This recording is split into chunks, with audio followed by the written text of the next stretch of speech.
This program deals with themes of an adult nature and is intended for a mature audience. If you like what you watch, then don't forget to follow us on Facebook and Twitter for the latest updates on the KTPF Community Talk Show. Remember to subscribe to our YouTube channel for our new weekly radio shows. The KTPF Community Talk Show is supported by Phenomenon Magazine and Beyond Parazine, available online now. The KTPF Community Talk Show is sponsored by Cregenhos Castle, South Wales, one of the most haunted castles in Wales.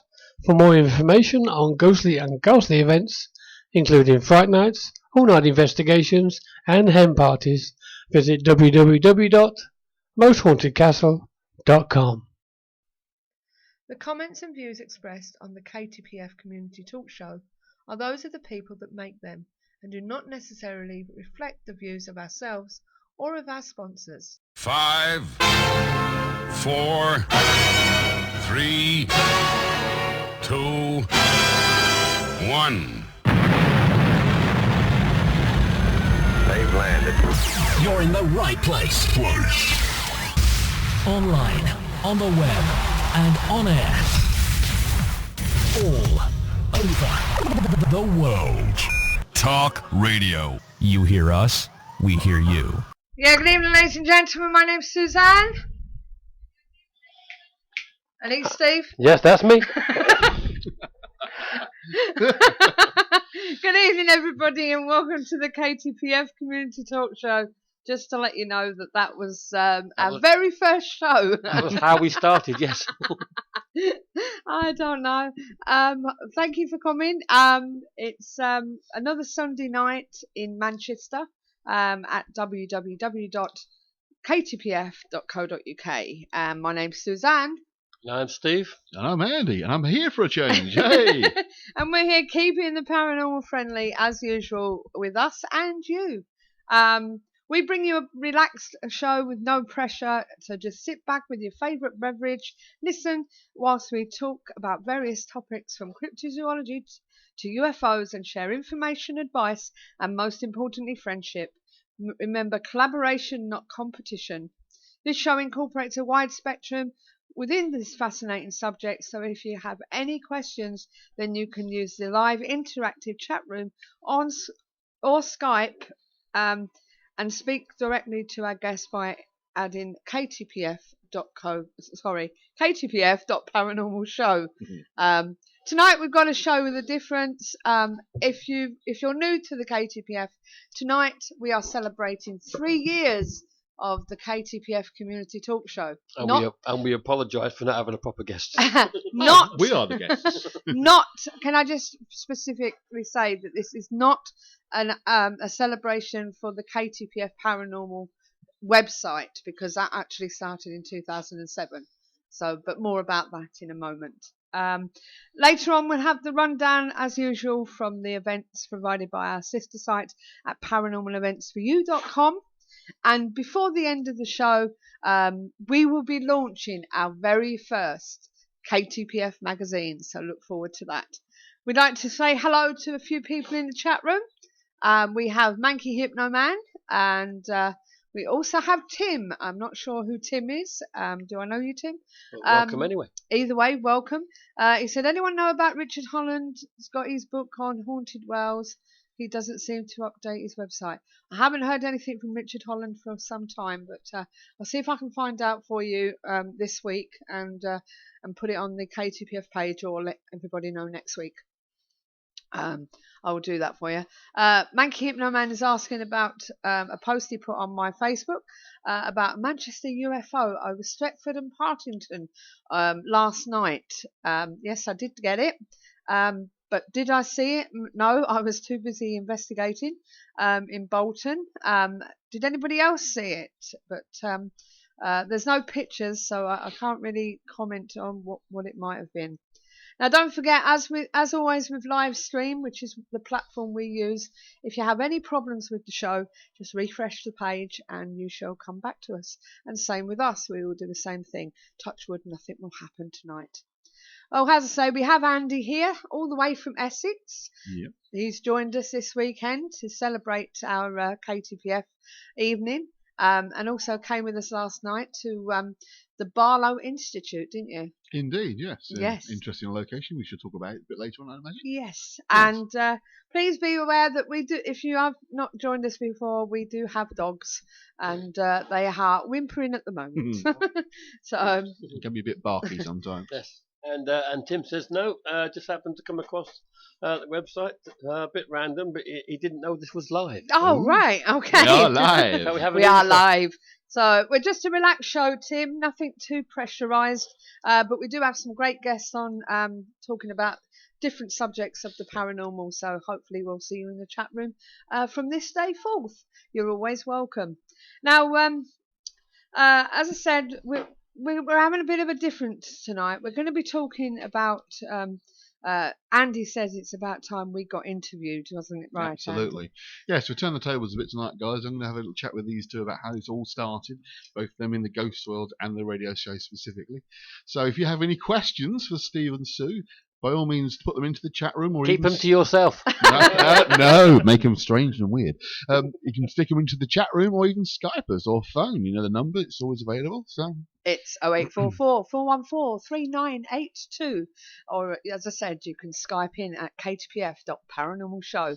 Right, is there any of these clips I need to play so far? What's this spooky radio one? I thought the spooky radio one was quite nice. This is the early days, very early days of Steve and Sue when they were having some interesting times. And Sue was really getting into the role and Steve You're wasn't so listening much. to the all-new KTPF show, live on Spooky Radio.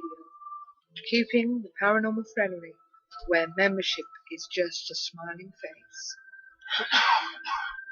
And Steve coughing in the background. Excuse the husband. Excuse the husband.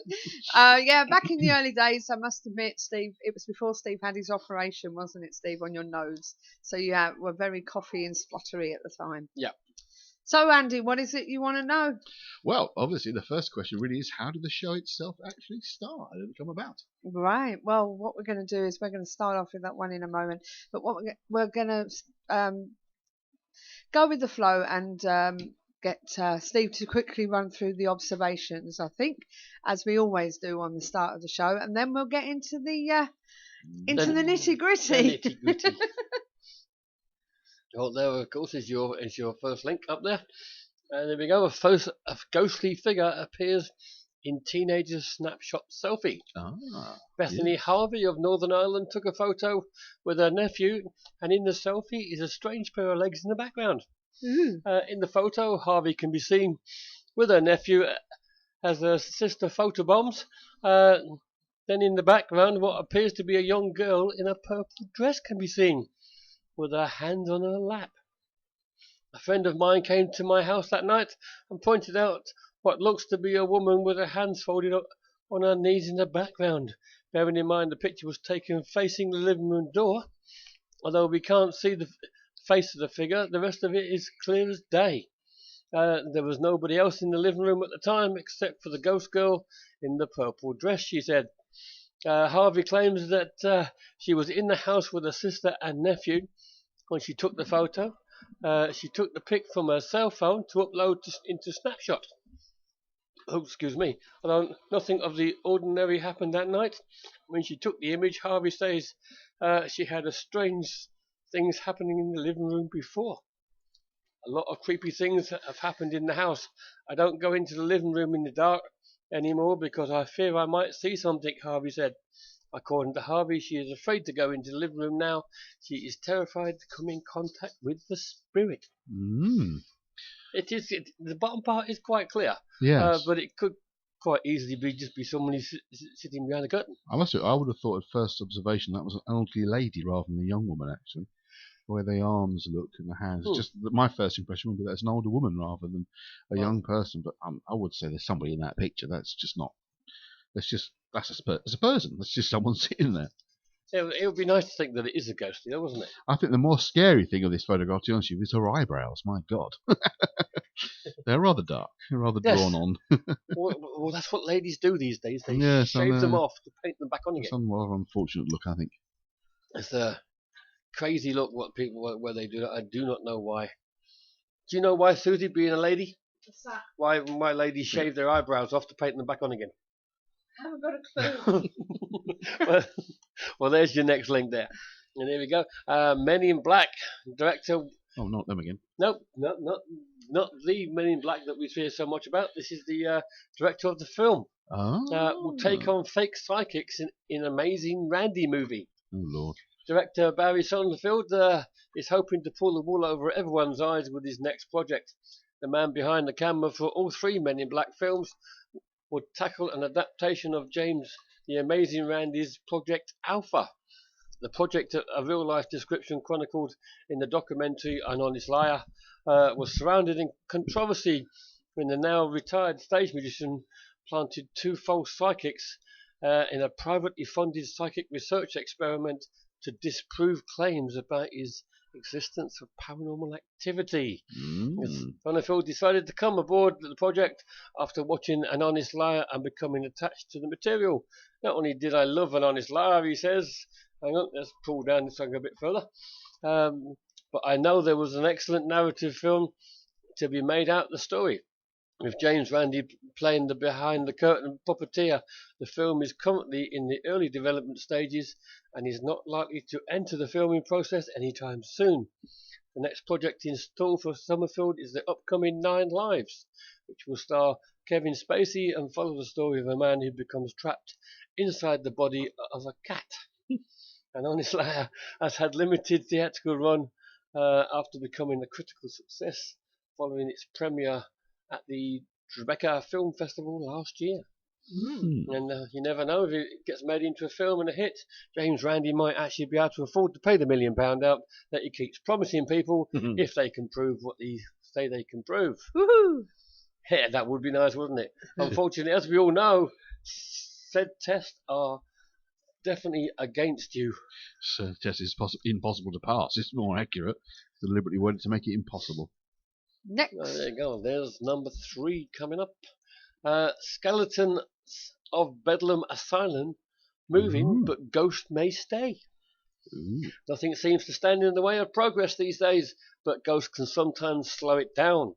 That may happen in London as the construction of a new Liverpool Street rail station awaits the excavation of an estimated 3,000 skeletons buried between 1569 and 1738 in the cemetery of the Bedlam Royal Hospital, psychiatric hospital, whose treatment of patients was so horrible its name is the origin of the word Bedlam.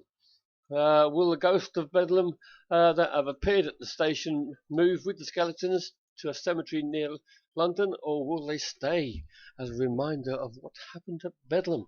The tragic history of the facility is well known, founded in 1247 as the Hospital of St Mary's of Bethlehem. It began admitting mental patients known as lunatics in the 1400s. The facility was filthy. Patients were kept locked up in chains, treatment bordered on torture, residents were put on public display, and neighbours complained about the sounds of crying, screeching and roaring, brawling, shaking of chains, swearing, fretting and chafing. Oh, it chafed. They chafed. How the neighbours would know that they were chafed, I do not know. The hospital moved a few times and eventually reformed to become the Bethlehem Royal Hospital and modern psychiatric facility.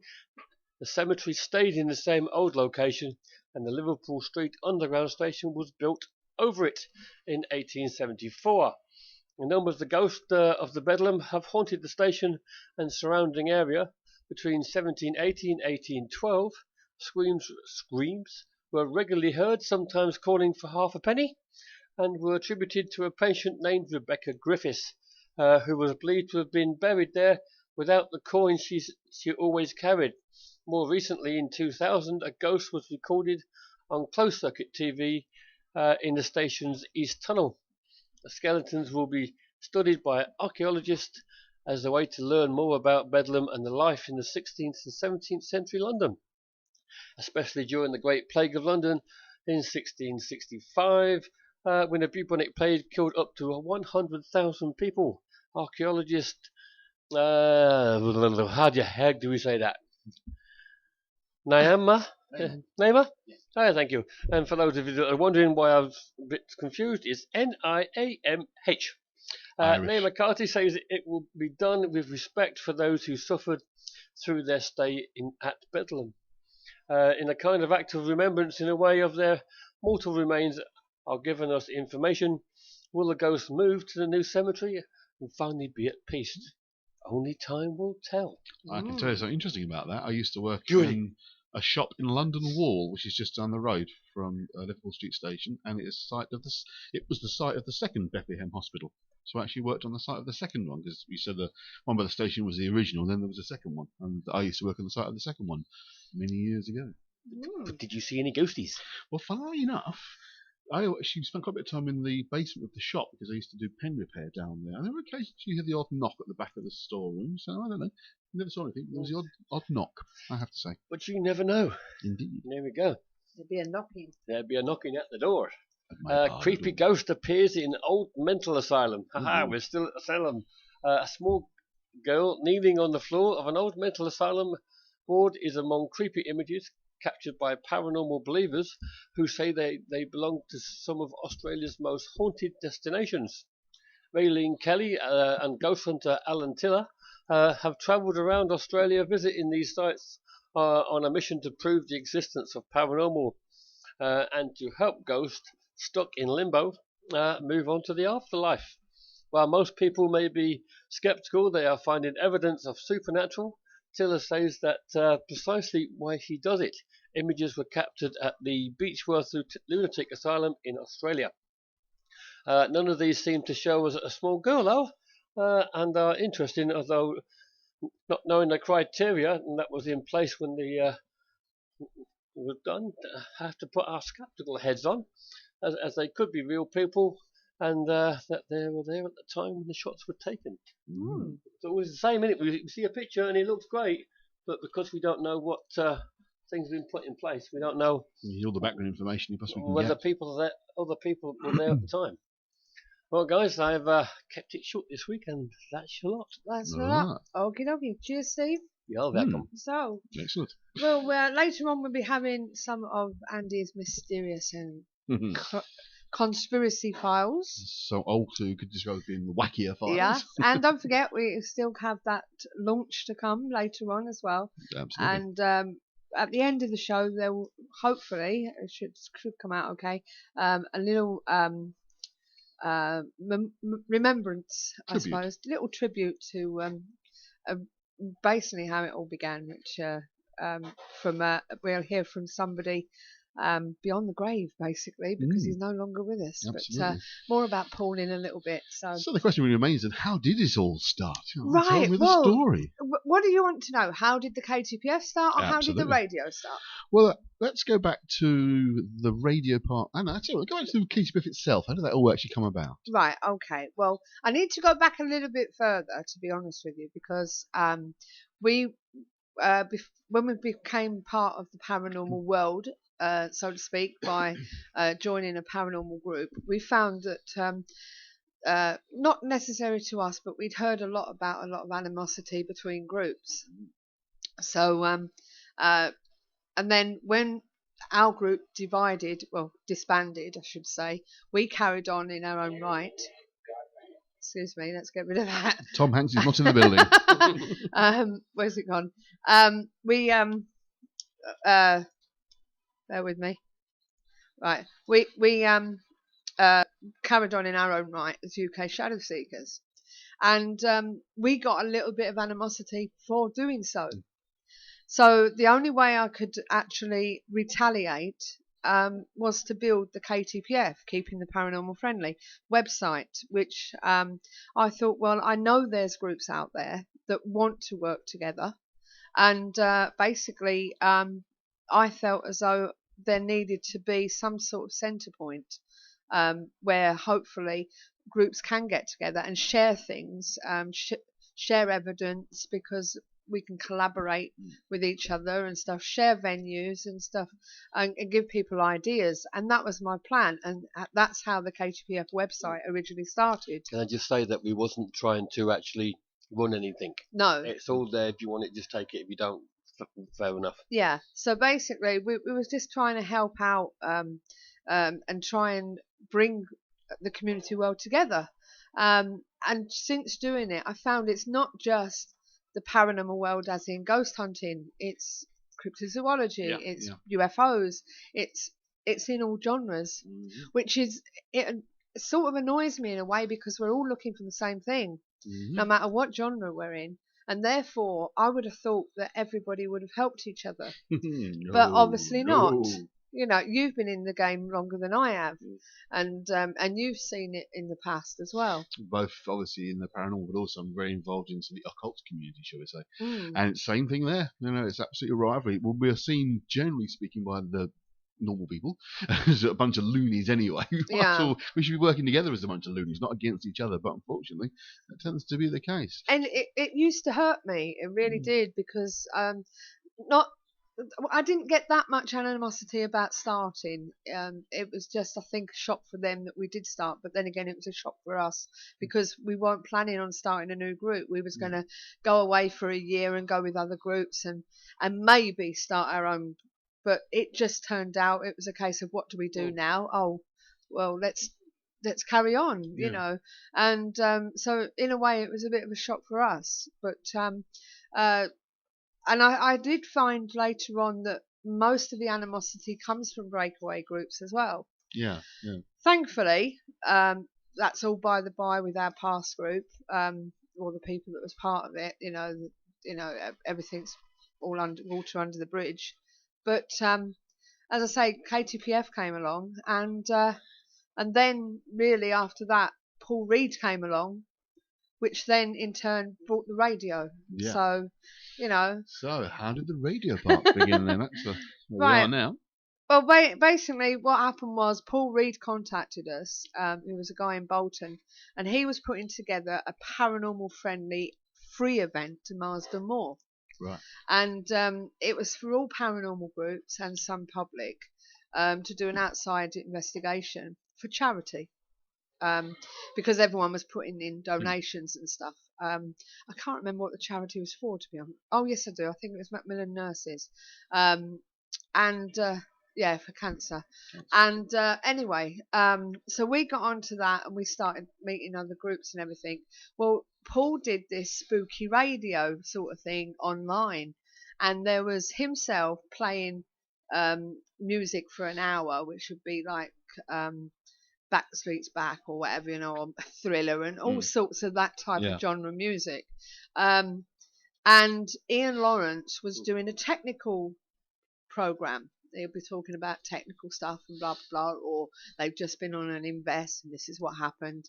And he asked me if I wanted to do a show. So I'm thinking he wants us to be a guest on the show. Yeah. And we said yes, like a fool. Yeah, why not? You know, we've been on City Talk, we knew what we were doing, and it wasn't daunting, blah, blah, blah. And he went, oh, no, I want you to do a show. The KTPF show. Yay. Keeping it all friendly, blah, blah, blah. And I went, oh. And I said, how long for? And he said, well, we'll start off with an hour. I said, what am I going to talk about in an hour? And we didn't have any guests on back then on the first show. We just basically talked about, we had Paul on, didn't we? And we talked about that. And we had Richard Freeman on. No, Richard was Richard was on the first show. Yeah, that's right. Okay. We got Richard Freeman. That's right. We got Richard Freeman to come on the show. He's into cryptozoology. That's right. And Paul was also on the show as well, just to fill it in. And which you'll hear that later on. Richard Freeman came on the show and was talking about Yetis and stuff like that. And the premise of the actual show was based on the Zone Unknown that we used to go on with Roy Basnett. Right. And we'd previously had a word with Roy and said, do you mind if we do a similar format? And he said, no, go for it, because he wasn't no longer doing it. And I said, well, we can step in for you in a way until you get back into it. But they never got him back into it, unfortunately. So we've continued going, and now we're here 3 years later, which I am so I can't believe, you know what I mean? And that hour show that I was worrying about filling, we filled 3 hours, you know. Usually when I'm on it, mainly do No, that. no, but Since I I become tell involved, you, especially. it's just ridiculous, you know. Yeah. And Steve likes doing it, didn't you, Steve? Yeah, sorry, I was clocking on Facebook here.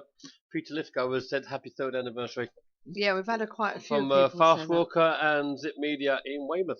Yeah, Excellent, very Jill nice. Stone and Spencer said the same. Yep, they did. But as I say, you enjoy doing it because you find you learn a lot, don't you, Steve? I do. I mean, there's stuff that some of it goes right over my head, and there's other stuff that I think, nah, you're talking rubbish here. Well. Obviously, I don't say it to the because it wouldn't be nice. No. You don't insult your guests. But I always, before Andy says, apart from one, I always learn something new Yeah. that I didn't know from a guest. Yeah. And that's good because my head's full of bits of rubbish and knowledge, and it suddenly turns up when we start talking to people, which is I end up finding out that I knew more than I thought I did. Manky Hypnoman's just said happy birthday to us as well, so thanks for that. But over the years, we've had some great guests on. We certainly have indeed, and as you guys know, I've been compiling a few clips that we'll have a listen to during the show of some of the guests that we've had on that have been impressive, have said interesting things, and hopefully you guys will like these clips as well. They've all come from previous shows. So, we're going to play the first one now, aren't we? I think we should look at the first one. This is probably the most recent. It is the most recent one, which I thought was absolutely amazing guest. Larry Warren, who of course most people might know from the Rendlesham Forest incident. We had him on at Christmas, where we talked more generally about what had happened before and after. We asked him to come back on again to talk in more detail of the day's events themselves and the evening's events. And one thing in particular he talked about, which I thought was really interesting, was the discussion about video footage. So that's what the clip's about. Yes. So we're going to play this for you, a bit of a snippet, not all of it, don't worry. They're just snippets of these shows, so maybe you might have missed them, or you'd just like to hear little bits of them again. So let's take a little trip down memory lane with us. So here we go.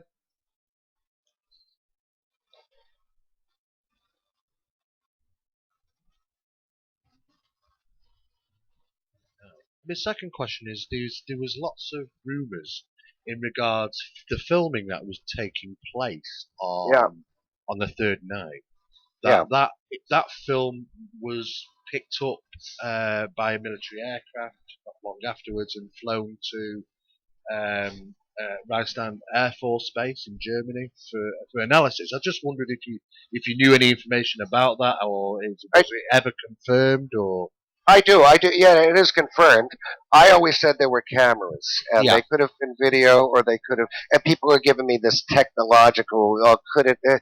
Look, there were cameras back then. We had film and all that crap, and there were cameras, and they were being filmed. And Public Affairs did it, and every damn thing that went on, and I'm sure much more, by the way, because I only saw a bit of what I think I saw. Frankly, if there wasn't that landing trace evidence, I'd always be. But I still always ask myself, even that dog agrees, and or parrot or whatever it is. And but there was film, and then thank God for Mike Verano, who was a captain at the time on our base. He eventually went on to teach at the War College in Providence, Rhode Island, and CNN interviewed him. And if you look at on YouTube, because everyone loves YouTube, you go on there and look at CNN Special Assignment UFO the Bentwaters incidents from 1985. And you will see, I'm the only one not blacked out with a very bad beachy hairdo, but you will see Mike Verano, who was a captain, saying, I drove the base commander to a waiting it would have been an F-15. Yep. F-15. The next day, I said, what do you have? And he said, we have an actual, and I'm going to quote him. Not a picture, not a tape, like some say it was the command tapes from that night. He said, I have actual motion picture of the UFO. And he asked him where it was going. He gave it to the pilot directly up the hooch into the canopy, where top secret satchel. And he said, where is it going? And he said, Germany. And that was Ramstein. And that was 3rd Air Force headquarters. And then it was flown. There is a paper trail, actually, where documentation went on to DC, and from there, God knows. Right. And yeah, so absolutely, that wasn't just Larry saying, the Close Encounters thing, where there were filmed. There were actually film and video, I do believe. Yeah. But I think also, and I know because I've had custody of photographs by not a U.S. Air Force guy, someone else, and a lot of people feel real bad about what went down.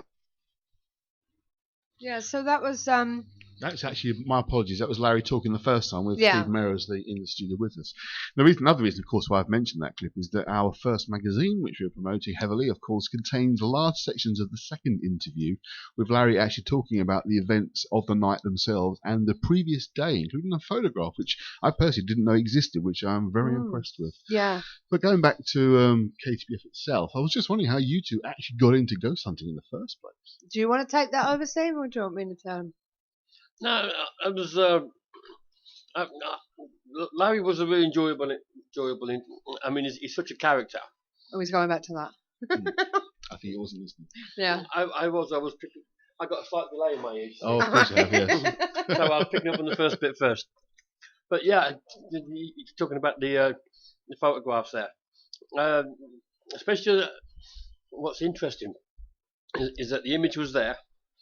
You blew it up even bigger, didn't you, for the magazine? And have sharpened it up as well, so Yeah. you can see more clearly. And it does look very similar to the image that Larry actually drew. And this was taken in broad daylight before the incident happened that he actually witnessed, which makes you wonder just how long these whatever it was actually there. And to his credit, he's never actually said that it was alien. Yeah, absolutely. That's why I mentioned it in the clip. He said that he doesn't know what it is, and he explained a lot more of the situation when he came back on, because we actually went it through bit by bit, didn't we? Yeah. What happened on the actual night. So very interesting, man. The way he says things are quite comical at times. Absolutely, he's got a great sense of humour, definitely. Which hopefully I'll capture in the magazine article as well. But yeah, as you say, though, that was for me was the key, was to get him to come back on and tell us step by step detail of the events themselves. And also is to my knowledge, is the only witness that was there at the time that these things happened that hasn't changed his story. Yeah. Yeah. The only one iota. Well, the others, as the years have gone by, little things have changed. Mm-hmm. So, but the other question that Andy was asking you, do you want to remind him, Andy? Yes, just asking how you two both got into ghost hunting in the first place. That was my mother's fault. Okay. We used to watch, like everybody else, a lot of Most Haunted. Great show. Whether you believe what they put out there is another question. Fair enough, we will talk about it a bit later on. Yes, each to his own. But my mother rings up and she says, "You watched that Most Haunted rubbish?" Yeah. Expletive deleted. Yes, because she wasn't a fan. They come over here. I've got orbs. The orbs she was talking about, because she had the grandkids. She put up a CCTV camera in the hallway to make sure they weren't going out from room to room. So we went over and we saw these orbs, and then Susie rang up Antics Productions, get some advice. They put us over to Club Zero. Yeah, in Stockport. In Stockport, to Chris, who's been on the show several times. Mm-hmm. Runs that one, and he says there's a club nearer than that in Ashton. Yeah. So we contacted them. They came down and sorted out some cameras and put them all up. And just before we pushed the record button, this orb come up, went hi, and disappeared. And it was the only thing that was on camera all the time it was there. Yeah. And they missed it. But previous to that, we had actually stayed there one Saturday night just to see whether anything would happen. And we'd been looking through the CCTV that she's got, and we were calling out, and we seemed to get orbs to order. And obviously there's a big orb debate Yes. but we were new to it then. Yes. Steve actually picked up on a guy, I can't remember his name off the top of my head, but and he got this name, and he was saying that there used to be a fire there. Well, it turned out when we checked it afterwards that the flat that my mum was living in used to be the pump room. There was a fire in the building before it became Cavendish Mill, which is in Ashton. It was Baker's Mill or something or other. Yeah. I can't quite remember. And there was a fire, and the name that Steve had picked up was the nephew of the owner who came down to oversee the damage. Excellent. So that was quite weird. And that was when I first found out I was slightly sensitive. Also, while we were sitting there watching it, this orb came right up beside me and went across the room. The room we were sitting in. So it wasn't on camera. I actually saw it myself. Yeah. It's quite a different matter to the orb in photographs we've seen many times. And that was really good. And that was how we got into paranormal investigating, because after we met the guy that came to set up the TVs, he mentioned that he'd run meetings. We then started going to his meetings. After one investigation, we became part of the team. No. And it just spanned from there, and that was back in 2005. Excellent. So, and then, as I say, 2007, UK Shadow Seekers was born. Your own team. That means we've been sitting in dark rooms for 10 years. I know. Yes, it's been a while. Yeah. Can somebody please turn the lights on?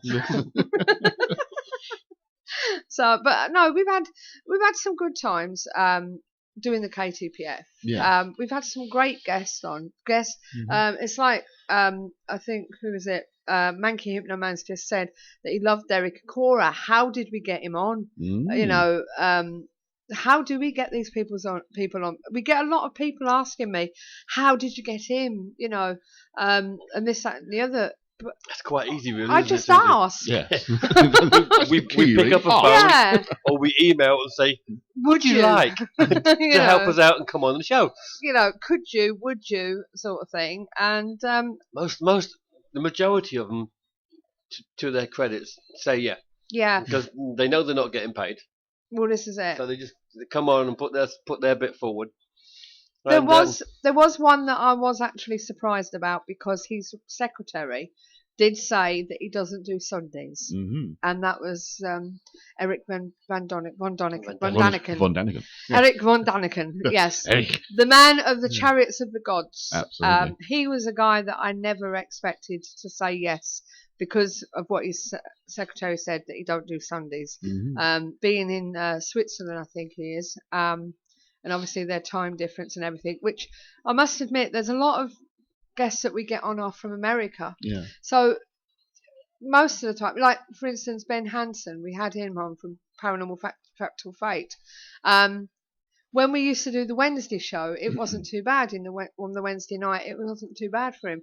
But when we changed to a Sunday, he does a lot of church work on a Sunday. A lot of volunteers. You know, so therefore his Sundays, where we are broadcasting from 8:30 sort of thing, he's probably doing something about 1-2 o'clock in the afternoon in America. Yeah. So even though, you know, and we have to realise this, you know, that these people are taking their time out. We've got a guy coming on in a couple of weeks. He's in Egypt. So God knows what the time span is for there. He has in the morning. That's going to be 4 hours ahead of us, I think. You know, so coming back to, of course, Ben was probably one of your earliest sort of big name guests, shall we say? Yes, back in 2012. I was quite fascinated the fact that he said yes, and we were his first ever English interview. I just wanted to get out of the chat room.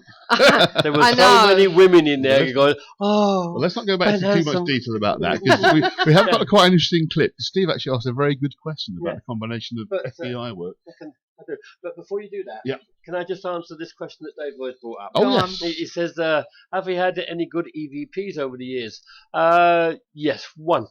Yes. One good one. We've had lots of stuff where we couldn't work out what it was, that it could possibly have been a noise saying, but that's just like listening to white noise. I will find it out for him and play it up in a bit. So we'll play it for you in a little while. And I'll tell you the story as well. And if you can't, it's actually on our website on the Lucy Hadley I'm website. sure we will be able to play it, and I'll tell you about it. Meantime, here's Ben talking about his work with the FBI. I was wondering whether, for myself, whether you actually did any investigations like this while you were still in the FBI. And like Sue was just about to say, it's a bit of a switch from the FBI to paranormal investigating. Why the switch? Yeah, it is. It's quite a change. There's more that is, I guess, pertinent than you would think, though.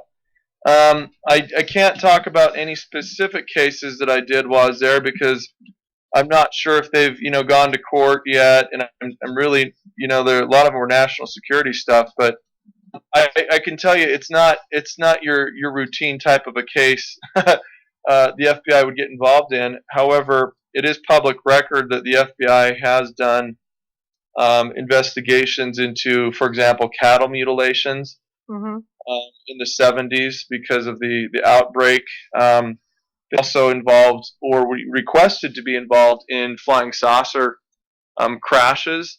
We have the Hoover documents from that. Yeah. So, every now and then the agency, something crosses over, anything that has to do with national security, they would be interested in that. But as far as making that transition, I always, loved both worlds. I loved working in public service. It's very intrinsically satisfying to put criminals behind bars. At the same time, I've always had this kind of passion for paranormal, but unfortunately, unless you're on TV or writing books about it, you really can't get paid for it. And I grew up, in high school and things watching, like the X-Files. So I thought, well, why can't I have the best of both worlds? And I did leave the door open when I left law enforcement to go back there because I love it. But this is different. For example, the boss that I have now is the audience, and it really doesn't feel like work a lot of the time. Right. So, well, I don't know whether you're actually on our webpage and seeing the chat room at all, but if you are, there's a lot of swooning going on. I must admit. Log in there and I'll take a look at it. What's the address? It's ktpf.co.uk and ktpf.co.uk. Okay.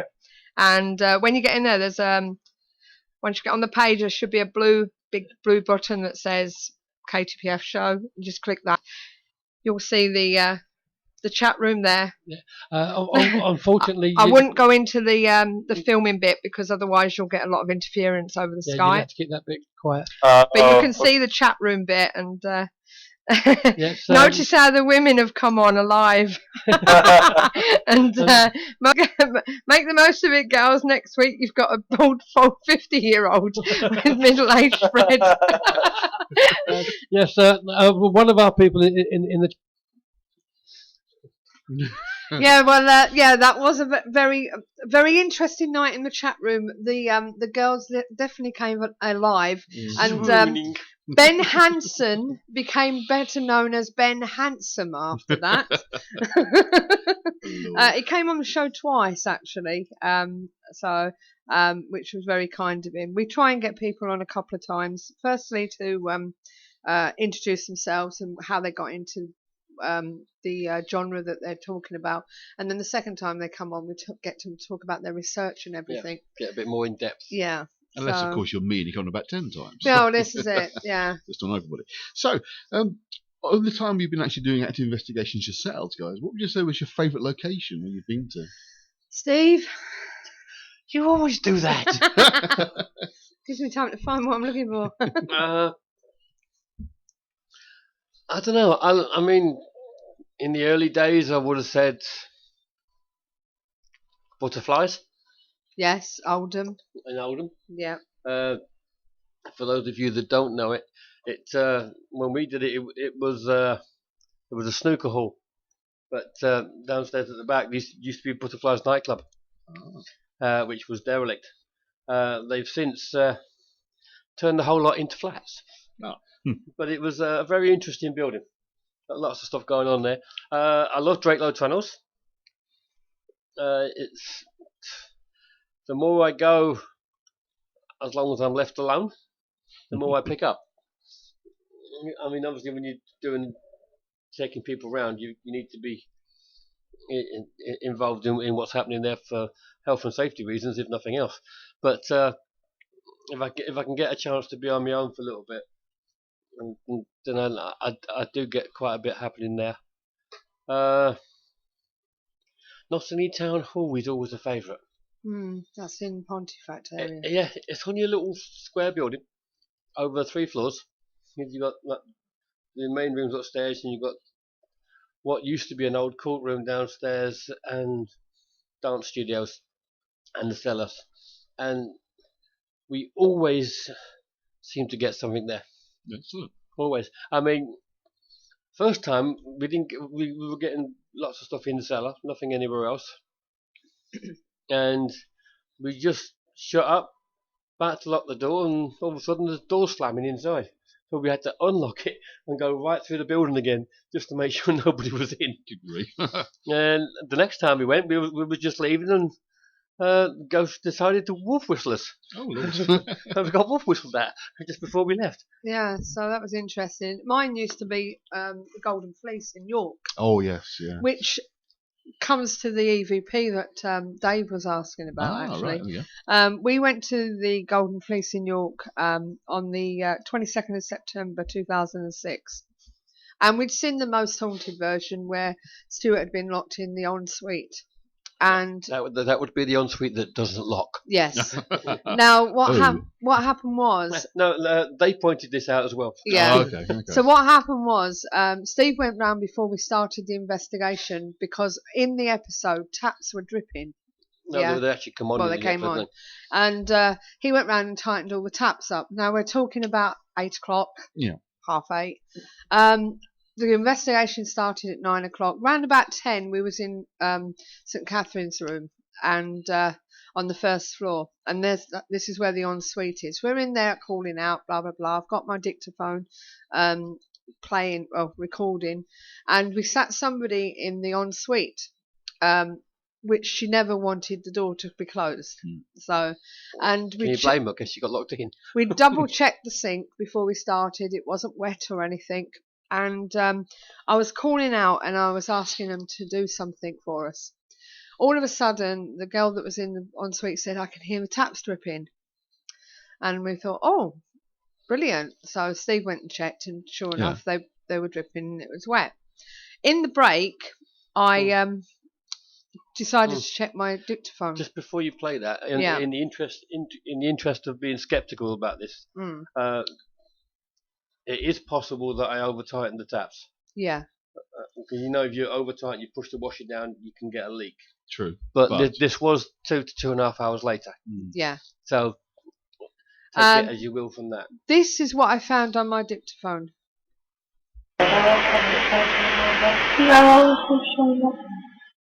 Now, that sounds to me like a child. And Certainly. we think she's saying, now we'll show you. And I'll play it again.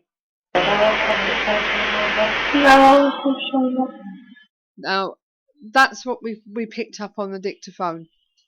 I went back every year for 4 years, and I still couldn't replicate it. But it was quite. Yeah. It's the best I've ever got. Yeah. Okay. That particular track, it has been cleaned up. Yeah. The background noise taken out. On the original version, which we have got still. Which we have still got. Just after that, you hear the lady in the ensuite tell us the taps are dripping. Yeah. Ah. So it all kind of ties in around. And the then same you hear time. somebody go, "Oh, because the taps are dripping." So that was quite fascinating for me. Of course, that's the tying the two together, isn't Yeah. it? You've got the voice saying. Yeah. There was also something else that happened in that room. Yeah. We didn't know, but one of the guys had put a MP3 player recording in the room, and we're calling out, and we don't have it because it didn't belong to us, but we have heard it, and there was a voice on the MP3 player that told us to get out. Charming. Yeah. And it was quite clear. Mm. It was a man. It was quite clear. On one of the other ones that we've got, we were calling out for a little girl. Yeah, because there's supposed to be a little girl there. And one of the other ladies that was with us is saying, "Do you want to come out and play?" And you get a very deep man's voice going, "No." Yeah. Excellent. It's like, Well, it's what? twice actually. It's sort of like, no. You know, so, but that hasn't been put on the website yet, unfortunately, but I've still got them. But yeah, that was an interesting one for me. My first actual apparition, if you want to call it that, but I'm still a bit sceptical about it, was when we went to Morecambe Winter Gardens. Skeptic psychic strikes again. Basically, when we first went there, I thought I saw somebody go down the stairs, which later on in the Most Haunted edition, that you see the stairs and somebody was supposed to fall down them or something. Right, they're like these marble staircase. Yeah. And as we came down, you sort of go round and then through the door down towards them.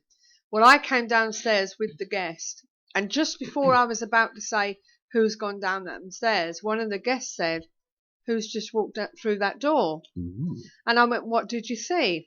And he explained exactly what I saw. Small person come up to you about your chest height. I said, "Do you think it could be a child?" He said, "I think it possibly was that height."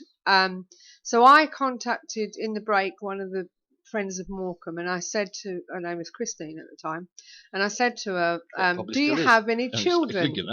Yeah, she's not there. That's what I meant. Christine, though. Yeah. I said, "Do you have any children in the building?" She said, "No." You know, children's spirit. Yeah. And she said, "We've never heard of any children being in the building." I said, "The reason why I say this," and I explained why, and I said, "And I got the vision of a child in a school uniform." Yeah. And all of a sudden she went, "Oh, I'll be back in a minute." Can I just stop you there before you go any further? You also got a name. Oh yeah, we were talking about George above George, before we came down the stairs. Okay. That's right. And then she went, "Oh, I'll be back in a minute." And at the time I thought, how rude, I was talking to you. Well, when she came back, she showed me a copy of a programme of the name Wee Georgie Woods. And I went, who's that? Yeah. You know, and she said, well, because of his height, he was a bit like Jimmy Clitheroe, Jimmy Cranky. Yeah. And his act was of an Eton schoolboy. Right, okay. And she said that he has been seen on the stairs. And I said to her, well, it's funny that because we picked up on a George a bit further up, you know, so it was, and at the time I thought, you know, because it would have been my first ever experience, you know. Excellent. And, well, after the EVP, obviously. Yeah, but even so, it's pretty impressive. What was really spooky for me is that my mum had heard of him. Yeah. So what would be your first experience, Steve? Your actual first encounter? My first thing solid that I can say was absolutely, definitely there. Yeah. Even though I have no proof whatsoever. We was at Old Tor Hall in Salford before it was renovated. We were in the main hall, and that's the hall you can see on the Ghost Scotch cameras. The live live feed there. We were in there, and the rest of the group were doing a big circle. Now, I never get involved in there. I was stand on the outside, walk around, see what's going on. Yeah. I was over by the bay window looking out, and I saw, and I'll swear on a stack of Bibles a mile high, I saw a monk in a grey habit walk past the office, which is now something else, they've moved it, past the office door and into the building. Now I automatically shot down the full length of the hall, through the blackout curtain. They used to have a blackout curtain, didn't they? Yeah. In between the hall and reception. And I said to the security guard, "Did anybody just come in that door?" He said, "No one's been in there all night." Excellent. And yet I'd just seen it. Yeah. I mean, obviously, it's mine. I've got no proof, no cameras, no nothing. But I saw it happen. Yeah, yeah. But I think really that's 9 times out of 10 what people do it for. Yes. They want it for themselves. Well, yes, I agree. I mean, as you were saying yesterday, for me, I've given up the idea long ago of ever getting any definitive proof to prove to anybody anything. If I can prove it to myself, then I'm happy. That's really all you can do with this. But to have your own experiences is the key, definitely. I think that's what it is. It's gone past the day of, let's get the proof with the photograph and get the money for it and what have you. Well, I think people are looking for it themselves. Yeah. I mean, the money would be great, but I'm not interested in that. I would love to get proof of it though, because then I can say, Andy, is this what I saw? Yeah. This is it. Yeah. I'm not seeing things, am I? No. Because there's still, even though I'm certain I saw it, it was late in the evening, 10, half 10, quarter to 11. Yeah. There's still a possibility that I could have been tired. Yeah. I mean, it wasn't foggy or anything. It was clear night. But it could still build down to I was seeing things. Yeah, but it is. I think, as I said, it's definitive proof for yourself. You can't prove it to anybody else. I mean, I haven't listed up the clip of when I was on the show, took it to buy actual video footage, etc. But I can put on later on actually the clip of my Edinburgh Vaults footage. Now I know those who've seen it know that you can clearly see in the back of the image there is the shape of a man walk past the back wall. Now I know for a fact there was no one in that room. I've got 6 witnesses who said there was no one in that room, but I can't prove it to anybody. No, that's absolutely going to say, well, you let the person in or whatever. But if you can prove it to yourself, I think that's the important thing. Trying to produce definitive proof that everyone's going to believe. Well, there's been ghost hunting since the 1800s with the Ghost Club, and you still haven't proven it. I don't care if the world don't believe me. Yeah, it's that's their choice. Absolutely. I just want to see it. And I would love somebody else to corroborate it. That he's not going mad. That I wasn't just seeing things. Yeah. Because there's all sorts of things that could make you see things. Oh, absolutely. I mean, tired, a little bit of pareidolia mixed in there. On my particular occasion, it wasn't misty or foggy, but you had weather conditions into it, and you can get apparitions. Although I wouldn't normally say they would be as clear and solid as the one I saw. Sure. I mean, I remember talking about sort of dual witnesses. I remember a particular occasion on an investigation at a place called the bunker at Kelvedon Hatch Nuclear Bunker. Myself and friend James, both sort of mates, part of the same team. We both came out of the loos together. We've just been there for the usual reasons, and we both stopped and looked across this rather large room, and both said to each other, "There's a man in uniform there, isn't there?" And we both said, "Yeah, we both see him." At the same time, we could both see him standing there just for a few seconds, but we were both aware he was there. Each one sort of said, I said to him, and he said, "Yeah, he's there." And that was, so it does happen, definitely. You get more than one person to see stuff.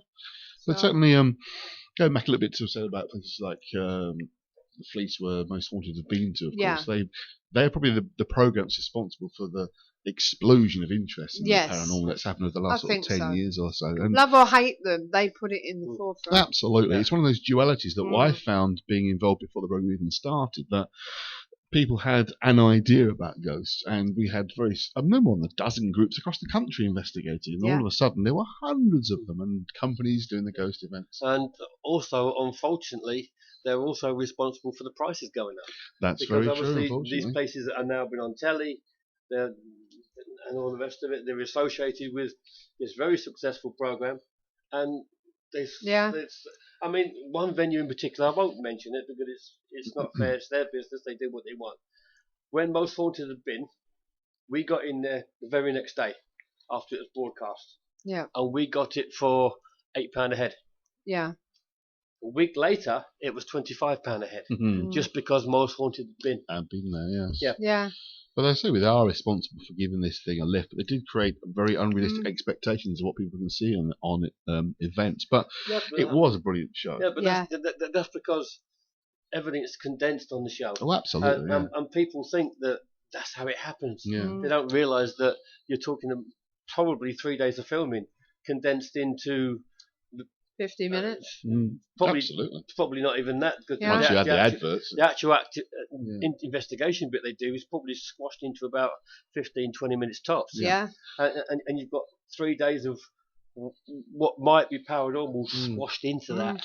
But of course, and every day people on the street don't realise that. Absolutely not. But I mean, obviously, the actual investigation took more than about 15 minutes, the whole show. But the other part, of course, that was big and important was, of course, the medium walking around. And when the show started, they had a very good medium who has been the subject of controversy over the years, but he was very good and actually joined us on the show, didn't he? Oh, yeah, definitely. Which was a rather special event, which was back in March 2013 when Mr. O'Curry himself came on the show and talked to us. Yeah. We asked, of course, various questions about various things, but I think I'm right in thinking we were one of the first shows where we actually covered what happened with Most Haunted. Yes, that's and we've actually got a clip here of both when he began with them and how it kind of ended. So here we go. Over to you. Can you tell us how this came about and why you thought it was time to call it a day? Firstly, about Haunted Truth and why I decided to call a day on Haunted Truth. What Haunted Truth is? You and me know. Well, yeah. Haunted Truth is what people now know as Most Haunted. Mm-hmm. And Haunted Truth, I met Yvette Fielding came on to one of my shows at Granada, and it was live Derek Acora with an audience. And that was on a program called Psychic Lifetime. And she came along this one afternoon with a couple of friends, didn't know her, didn't recognise her. I'm sorry, that's the way. I don't recognise many people, maybe. I just do my work. Yeah. And I sat, and I went to a couple of her friends in the audience, and apparently went outside talking after camera. And she apparently, as she told me when she met me, she was so impressed. She said it was just unbelievable and so on and so forth. Would I meet her husband? Because he had a program idea. Her husband being a man called Carl Beatty. Never met the man before ever, and I said yes. When she said he just so happens to be in the green room up in the studios right now. We can see him before you go home. And I said, of course I would. Anyway, Gwen, my wife, and I, we went up and we were introduced to Carl Beatty, and he spoke to me for a couple of moments, and he said, I'd love to go at length in talking about this. It's very secretive at the moment. Could we meet next time that you come in to the, to your show, and we go into Manchester and we'll take you for a bite to eat and talk about it at our leisure? I said, of course, that's good.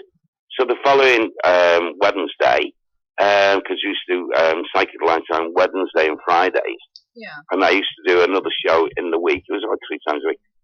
We went along, and he told me all about, Most Haunted. That was then termed as Haunted Truths. And he said, can't pay you any money. However, if you're the main contributor, the main medium in the show, naturally we'll pay you good money. So I said, okay. We went along, we did the pilot, went very successful, and he sold it off to Living TV. Living TV asked to meet me, separate to Vetfield and Carl Beatty, and said what they planned to do, because it was a great program. They loved my content, but they wanted to call it a different name. And I think I was the first one to hear that what they were wanting to call it, Most Haunted, before even Yvette and Carl. And I said, well, I've got nothing to do with it. I said, because they're the production company, you'll have to take it up with them. But I must admit, I like the name of it better than Haunted Truths. So it took off, and what have you. Now, what was the other part of the question you asked me? What made you decide to call it a day? Right. I'd been into the series, which I absolutely loved from the conception, loved it, and what have you. And I'd done into the 4th series, which was a lot of shows, even with the Most Haunted Lives, which were a lot of shows. You're talking about over 4 years. And then all of a sudden, it became very, very aware, more so to Yvette than Carl, than me, I should say, and also to Carl, that for some reason, I don't know why, it seemed that Derek Acora, the medium within the program, seemed to be I don't like this word, but seemed to be the favourite, not the presenter or anyone else. In other words, the viewers and people were saying and what have you, unknown to me, I didn't know if that was smarting over this. And then from there on in, we found out, because I was always the last to go to a venue in the evening time, and all the cast and the team were there in the daytime, and a lot of the people who were my friends used to inform me and tell me that in the day, these two people, Yvette and Carl, were going on and saying the only star of this program is Yvette, not Derek Acora. And there was a lot of guilt, a lot of... so, of course, I started coming to the shows and it all changed. She had actually, and this is the truth, she used to tell the crew and the team, don't speak to me. Yeah. Put him into Coventry, make him feel unwelcome. And, you know, when we were together for nearly 24 hours every time, the horrible, horrible, horrible experience and patient. It was... Yeah, so that was part of Derek's interview, which I think was the first time he actually talked candidly about it. So, don't you, Steve? Yeah, it's also that I found that a lot of people that in the chat room, and there was somewhere close to 90 people in the chat room that night, and a lot of them weren't particularly Derek fans. No. But they said that they listening to what he had said and the way he went about it, that they'd actually changed their opinion of him. And you was one of them. Nice. Andy. I've just put that into the chat room myself. His openness and candidness I was impressed by. I mean, I've still got doubts about him, yeah. I mean, there's certain elements. I mean, one of the things that made more sense now, having heard him say these things, was I saw the live event they did around Jack the Ripper, which of course is interesting. I've been on the show talking about Jack the Ripper. And Derek came up with two names during the program, and it was very obvious that the rest of the crew weren't even talking to him, even on camera. It was very kind of, well, what do you think, Derek?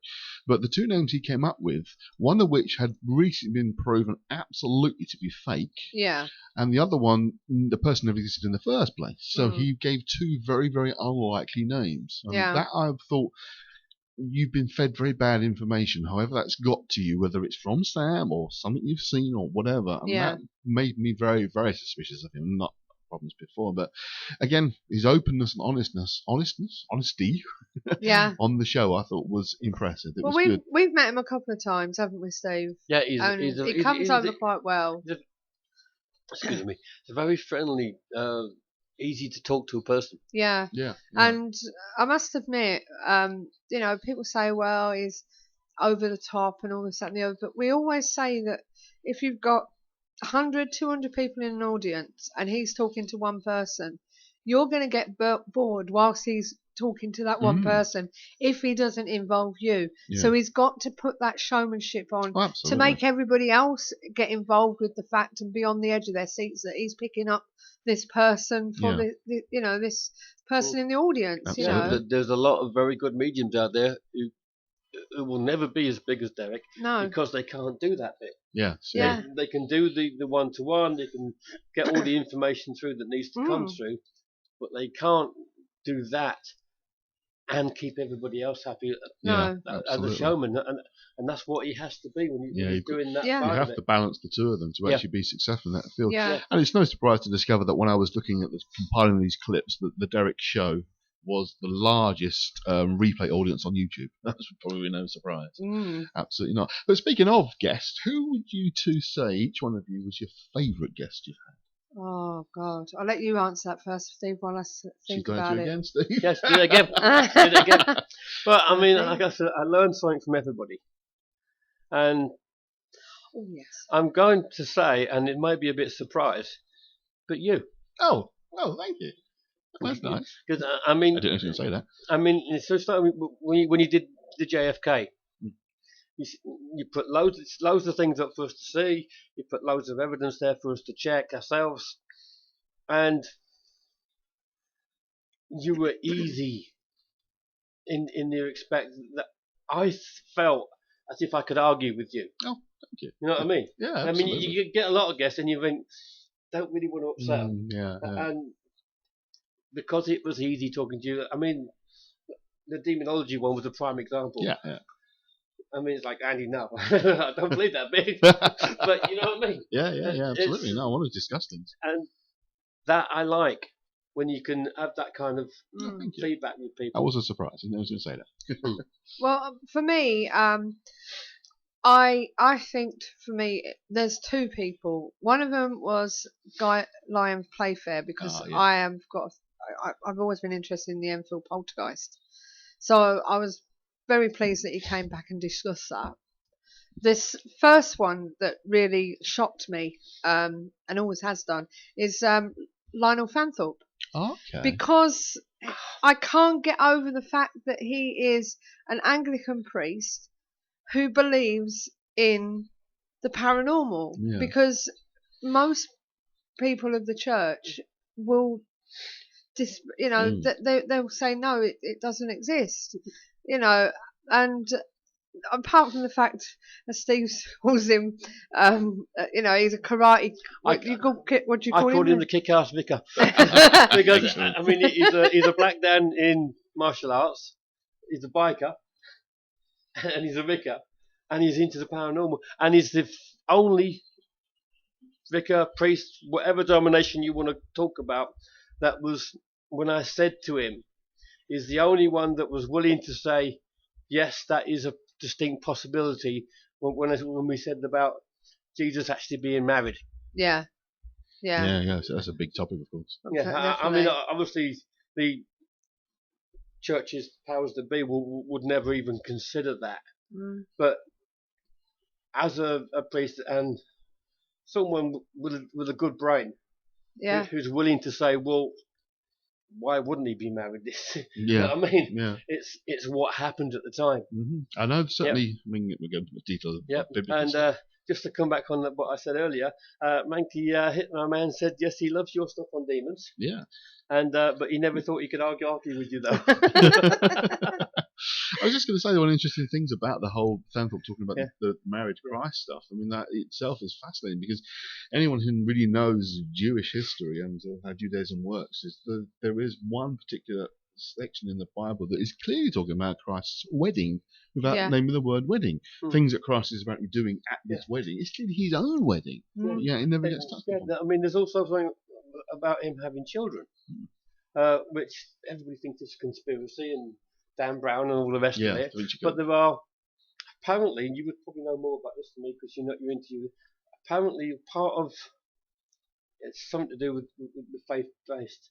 But when they have a child, depending on whether it's a boy or a girl, the man actually goes away for a certain amount of time. Yeah, and those times actually coincided quite easily with the pieces in the Bible where we're supposed to have gone away on his own. The Monkey Hitman Man said Uri Geller was one of his favourites. Well, funnily enough,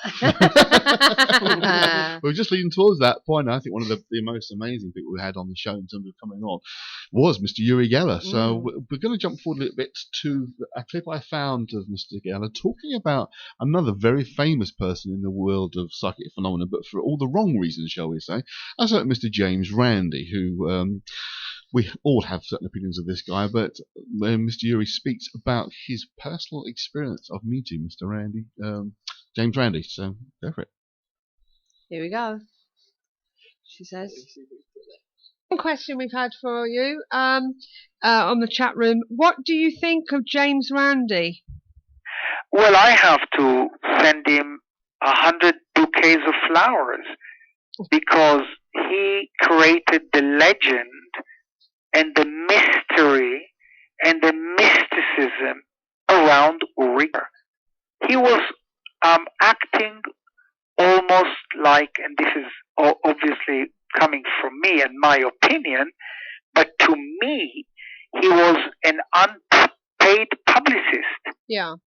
Because the more he talked about me, the more he mentioned me, the more the forums talked. Everybody was outraged about Uri Geller. The more the mystery kicked in. Why is everyone talking about this guy? I mean, if they wanted to kill me off, all they had to do is ignore Uri Geller. Forget him. But they did, because most of them probably didn't know how PR works and what publicity, how priceless any publicity is good. There were some times where things that were said I had to again call the lawyers in. Mm-hmm. But in the bigger scale, in the big picture, I owe Randy a big thank you. I met him maybe 2 or 3 times, and actually the last time I met him was when David Blaine did some feat in New York, and I saw Randy there, and it was a long kind of robe, and I thought, okay, now is the moment to walk up to him, shake his hand, and tell him, let's forget everything. Let's shake hands. Yeah. So I walked there to him, and I said, Randy, hi, this is Uri Geller, and I stretched out my hand for a handshake. And I said, let's forget everything else. And he didn't want to shake my hand. He didn't say anything. He just turned away. And I said, Randy, I have my hand stretched out to you. Why aren't you shaking my hand?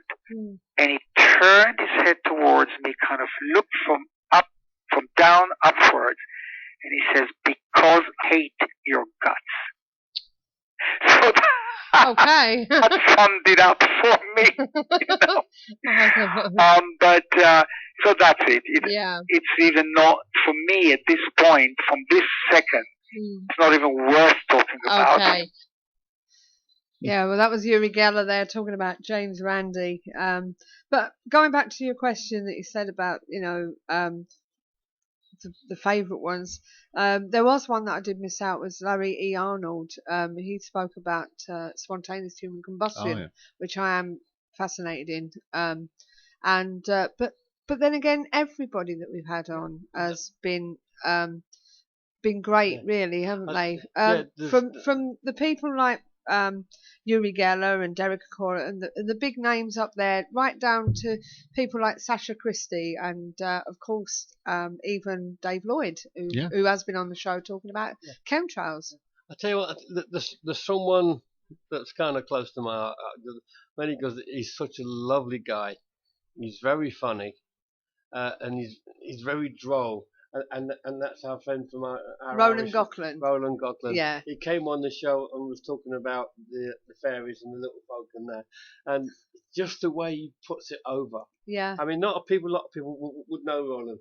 But, I mean, in his own field, he is really big. Mm. He wrote tons of books and stuff. But the everyday people don't know him. And you listen to him, and he's so funny with the way he says things. And the way he puts things over. But because he does that way, I mean, I suppose it sticks.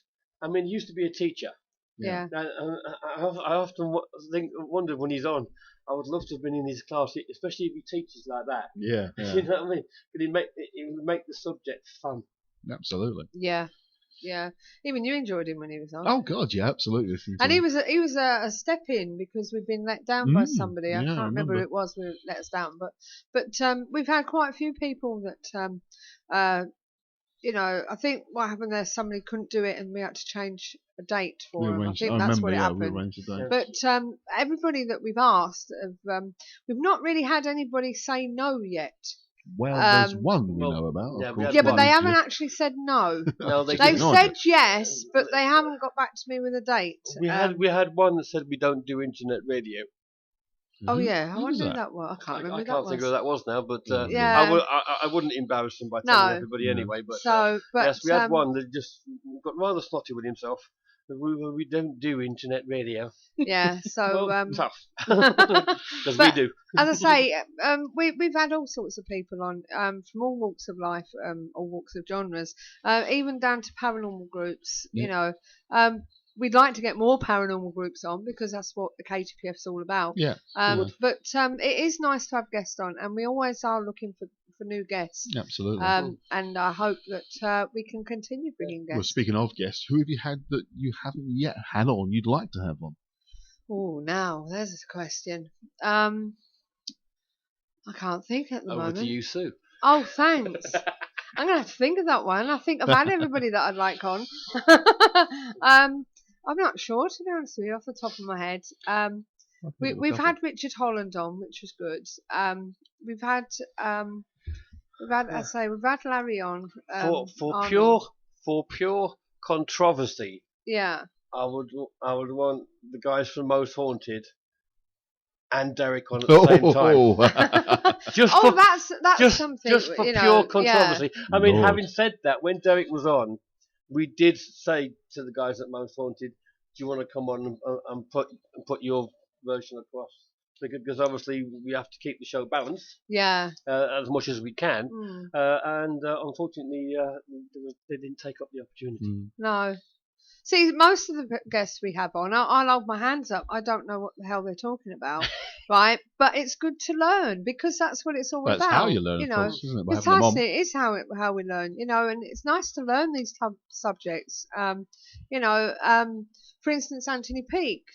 Dave Lloyd suggested getting him on the show. Yeah. And I had an idea what he was talking about, but it wasn't until he was on the show that I started to learn more, you know. Absolutely. He But, was certainly a fascinating guest as well. And I was quite surprised to discover at the moment that's the second most replayed replay on YouTube. Is it? Really did surprise me. Yeah, he's not far behind Derek Akora. Wow. So he is a big name in his field, but obviously the people have found our show interviewing him and have enjoyed it, clearly. Yeah, and we've had, I would like to, there was just a name that popped in my head then, and I can't think who it was now. It's gone again.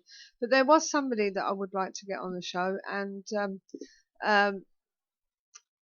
one of the people I would like to have got on if we'd have started this show earlier than expected would have been Peter Underwood. Oh yeah, I would love absolutely, to have had him on. Yeah. But unfortunately, I don't think he's no longer with us. No, I would like to have spoken to. Amy did a great job, but I would love to have spoken to Lloyd Pye himself. Yeah. Monkey Hitler Man said Paul Voody would make a good guest, and you put a link there to the Hypno Magic. Oh, I don't like these people. You know I don't. Mankey, you're doing this on purpose. You know I don't like them. You're an exception, Mankey. I like you, but generally speaking, no. Go on, Mankey. Wind him up. Wind him up. We have.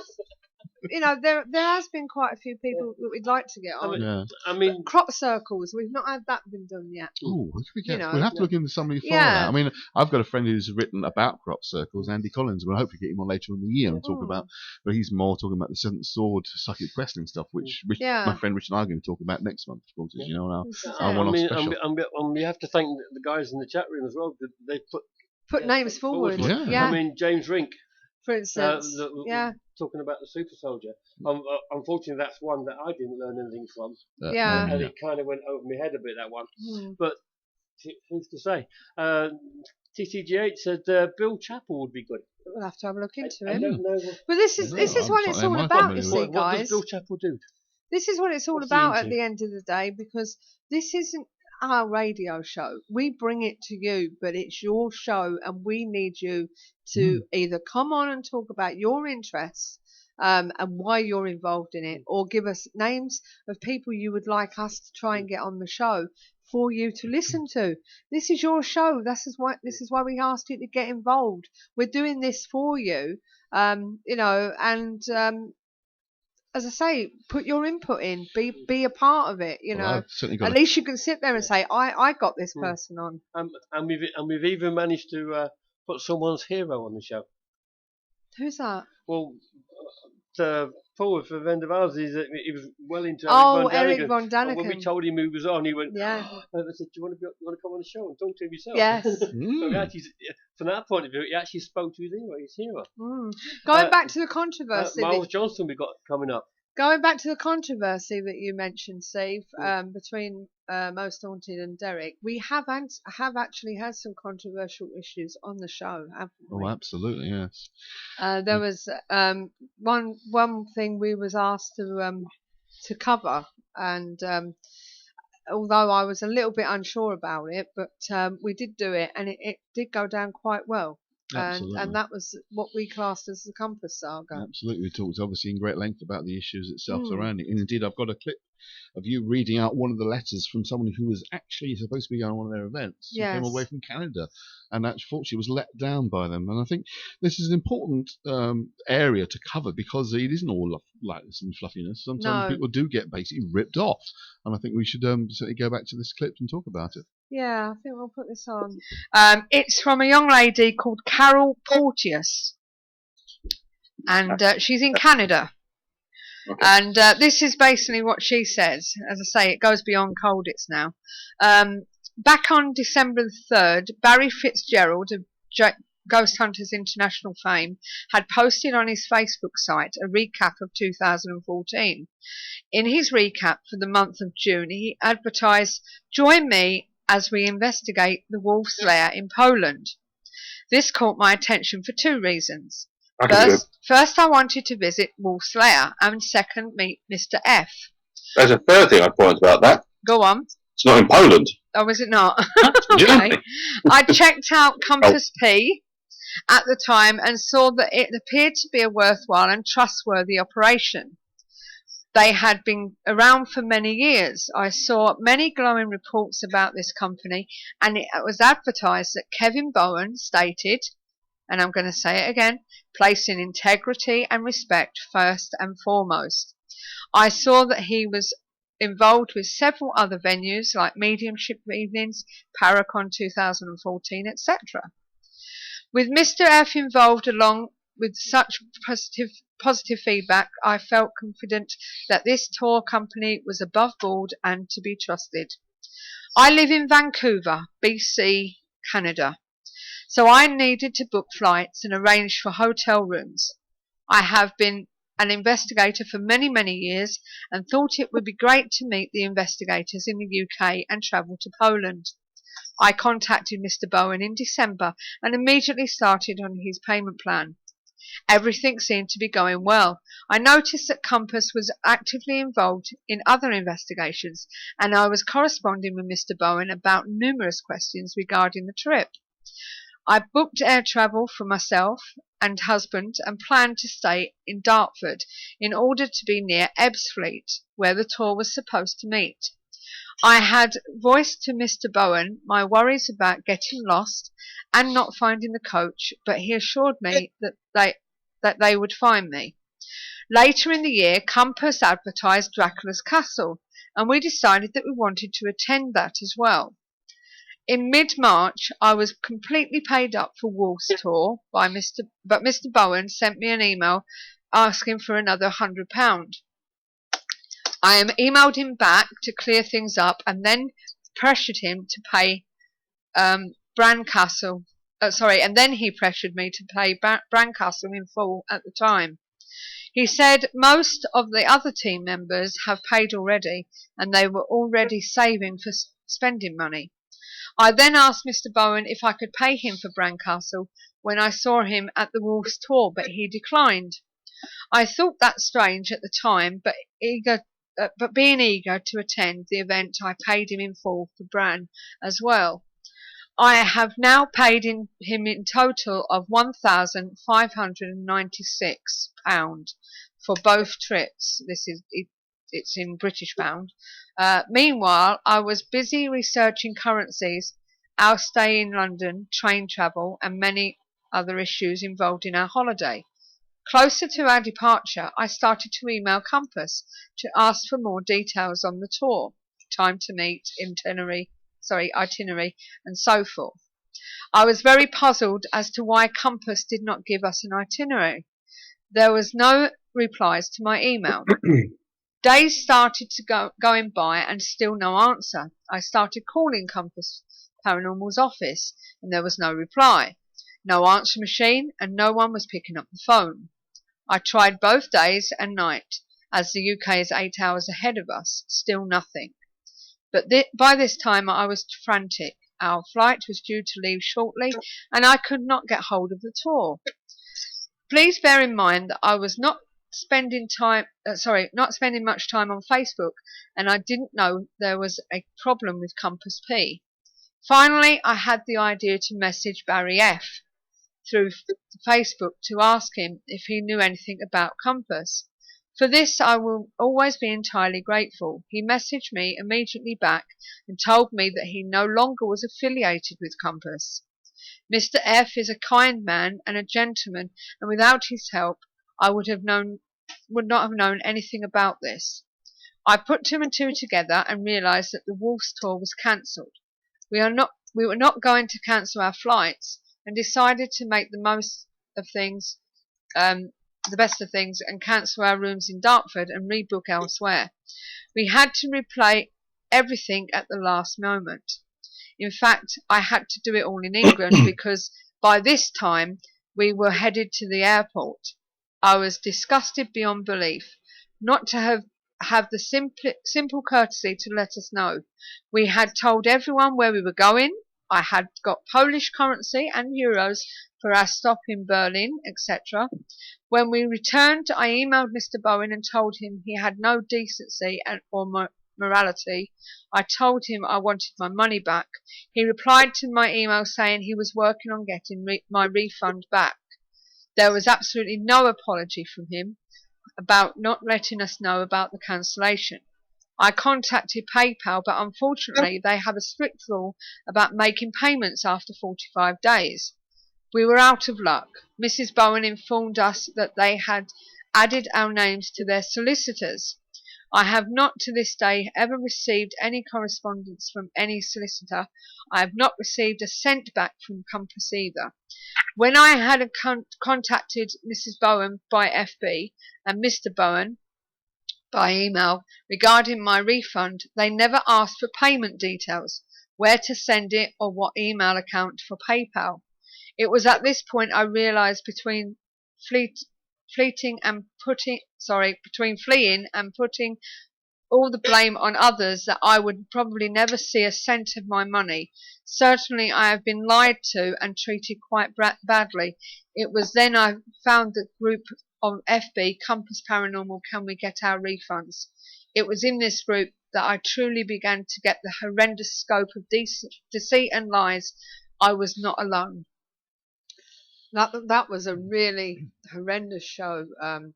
Being a paranormal investigator in the ghost hunting field ourselves, we never thought we'd ever hear anything like that. And it was also one that people were dubious about us actually doing it. Yeah, they weren't precisely. sure we should get involved. Bran Castle is a lovely place. We were the first people to actually investigate it. Yeah, we've been lucky enough to go there twice. Yeah, but you know, they have, guys. They have. I've not been. and I actually had to ring up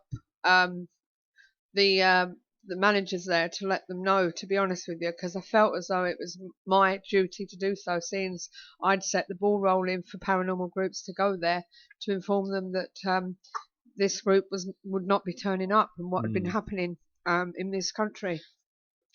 So, because as I say, I felt as though really because I was the one who said, "Oh, you can get groups coming over, blah blah blah." Yeah, but you're not responsible for what other people do. But I know that, but it's just the way I looked at it is, you know, it's a foreign country, and they can say, "Well, it was down to them that we started allowing other groups in." You know what I mean? Yeah. So, and I just felt obliged to do it, but I was astonished to hear it all, and I've actually heard recently that according to one source that was actually affected by this, there's rumours that he's back in the country, and he's trying to work with other groups again. So, but I don't know how true that is. You can all point his bulletin basically, avoid this man up the plane. Yeah, but as I say, on a cheerier note, you know, we're not all like that, and you know, and a good 99.9% of us are to be trusted. Yeah. And as I say, that was the dark side of ghost hunting, I must admit. And I wouldn't like to hear any more about it. Shall we say? Yeah, and I wouldn't like to hear any more stories about that again. But going back to the KTPF, you know, we wasn't here to cause controversy or anything like that. But it was just that they asked us, and we actually got an email from somebody saying thank you for bringing this to light. Absolutely. You know, I think it's a definitely very good idea, very good show. It just shows that, you know, this is journalism. Yeah, it really is journalism. Well, it is. It's always about it. So, but as I say, going back to the guests that we've had on, they've been brilliant and they've accommodated us, you know, very well. Because I mean, a few of them, it's actually been like 3 a.m. when they've spoken to us. Well, this is it, and you know, we had one guy from Japan, and I think it was about 3-4 o'clock in the morning for him then. But as I say, Steve moans at me, and you probably do as well, because I don't look at myself as you know, Planet X or anything like that from the mainstream, or you know, coast to coast, or we're not anything But anywhere then near. How did they start? Yeah, I know, but we're nowhere near anything like that. We're just a little show that comes on every Sunday that's all relaxed and friendly and what have you. And we just try and do our best. What I would like to call good at what we do. Absolutely. Yeah. I wouldn't get involved otherwise. I know, but you know what I'm saying? I just, and I don't like putting myself up there on a pedestal sort of thing, but I am pleased with the fact that we've been able to get these guests on, and they've actually come on and accepted us for what we are.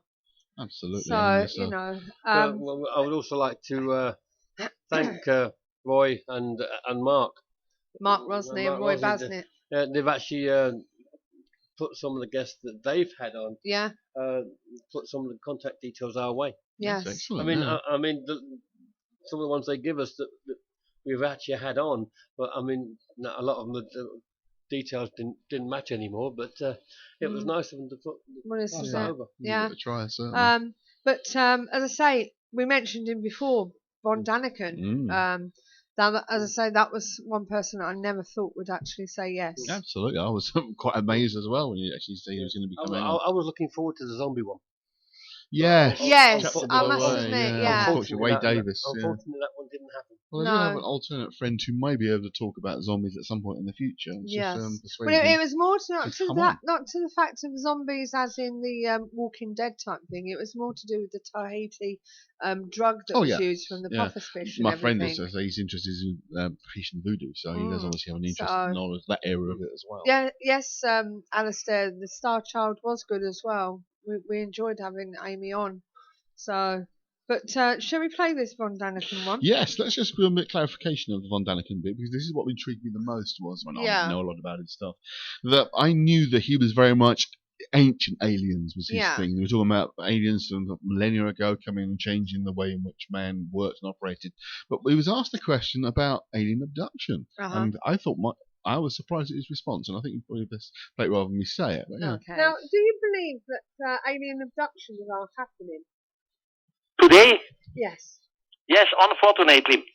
For some decades, I was always against this idea. Yeah. I found it completely silly and ridiculous. Why should something abduct humans? Then I met Professor Dr. John Mack. Mack, he died some years ago, and he published a book about abductions. John Mack was a professor at Harvard University in the United States, and he was the police prize winner, an absolute serious personality. And he has written a book about abductions. We have been in discussions many, many times together, and because of John Mack, I believe that really from time to time, some of us are abducted. I understand for what reason. I don't know what these extraterrestrials are doing with it. But obviously, something like this takes place, but only in very simple, single cases. I believe you never believed this before. No, in the beginning I never believed it. Before I met John Mack, I said, this is all rubbish, that's all garbage. Yes, I personally was quite surprised at that, because it's taking the whole field of alien involvement in human life and human development to a completely different place, saying modern abductions really are occurring. So I'd like to know what that chap actually said directly to Von Daniken that made him change his mind so dramatically. Oh, I wonder. It would be very interesting perhaps to find that person he spoke to and see what they say. Yeah. But certainly in terms of guests that we could have on, there's a couple of people I would love to get onto the show. One of which I know you've tried, and I don't think we'll ever get Mr. David Icke on. But I can't get hold of him. Absolutely fascinating. It would be good. I was interviewed. I am a fan of a TalkSport radio show. I tend to have that on in the background of the day when I'm sort of doing other stuff. And he actually appeared on My Sporting Life, the show on a Sunday night, fully enough. Yeah. And the last half an hour, mostly it was talking about football, but the last half an hour, there's a sports station. The presenter allowed just to talk about his beliefs and his experiences for about half an hour, and it was absolutely fascinating. Now, I'm not saying I believe half of what David Icke says. It's very clear David Icke believes what he says, but he's incredibly persuasive in his argument, the way he presents his information, his beliefs. It's quite amazing. But another chap which I'm going to try and see if I can get on our show, which I think would be a great guest, is Jim Mars. Right. Jim Mars is already best known as being the author of The Men That Killed Kennedy, the most comprehensive book on the JFK assassination. And I think that is certainly one of the best books I've read on the subject. It's also the basis of the film JFK. Yeah. But also he's written about aliens in the book called The Alien Agenda, which I think Peter Robbins, who we all now know thanks to Larry, knows him as well. So I'm going to try and get hold of Jim Mars via Peter Robbins, see if we can get him on the show, because I think he would be absolutely fascinating. Yeah, we need that sort, these sort of people to come on. There's a few that's been mentioned. I'm going to quickly write them down before I lose them on the chat room here. But I will definitely see if I can get a hold of these people and see whether they will come on. Just hoping I haven't lost too many of them. Well, most of them are still listed here, guys. But if you want to retype anyone you've just thought of, then we'll certainly try and get them on. But Steve, is there anyone particular you'd like to see that we've not had so far?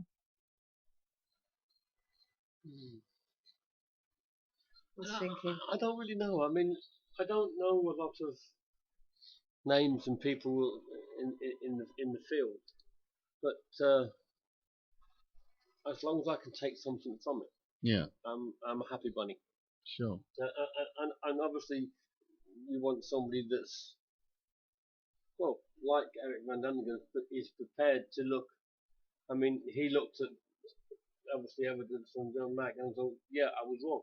Yeah. And that showed that he was prepared to move forward with his ideas and stuff. And I get annoyed when you get people that point blank, no, that is it. My way is how it's supposed to be. Yeah. And I think, sorry, but you're just being a complete idiot.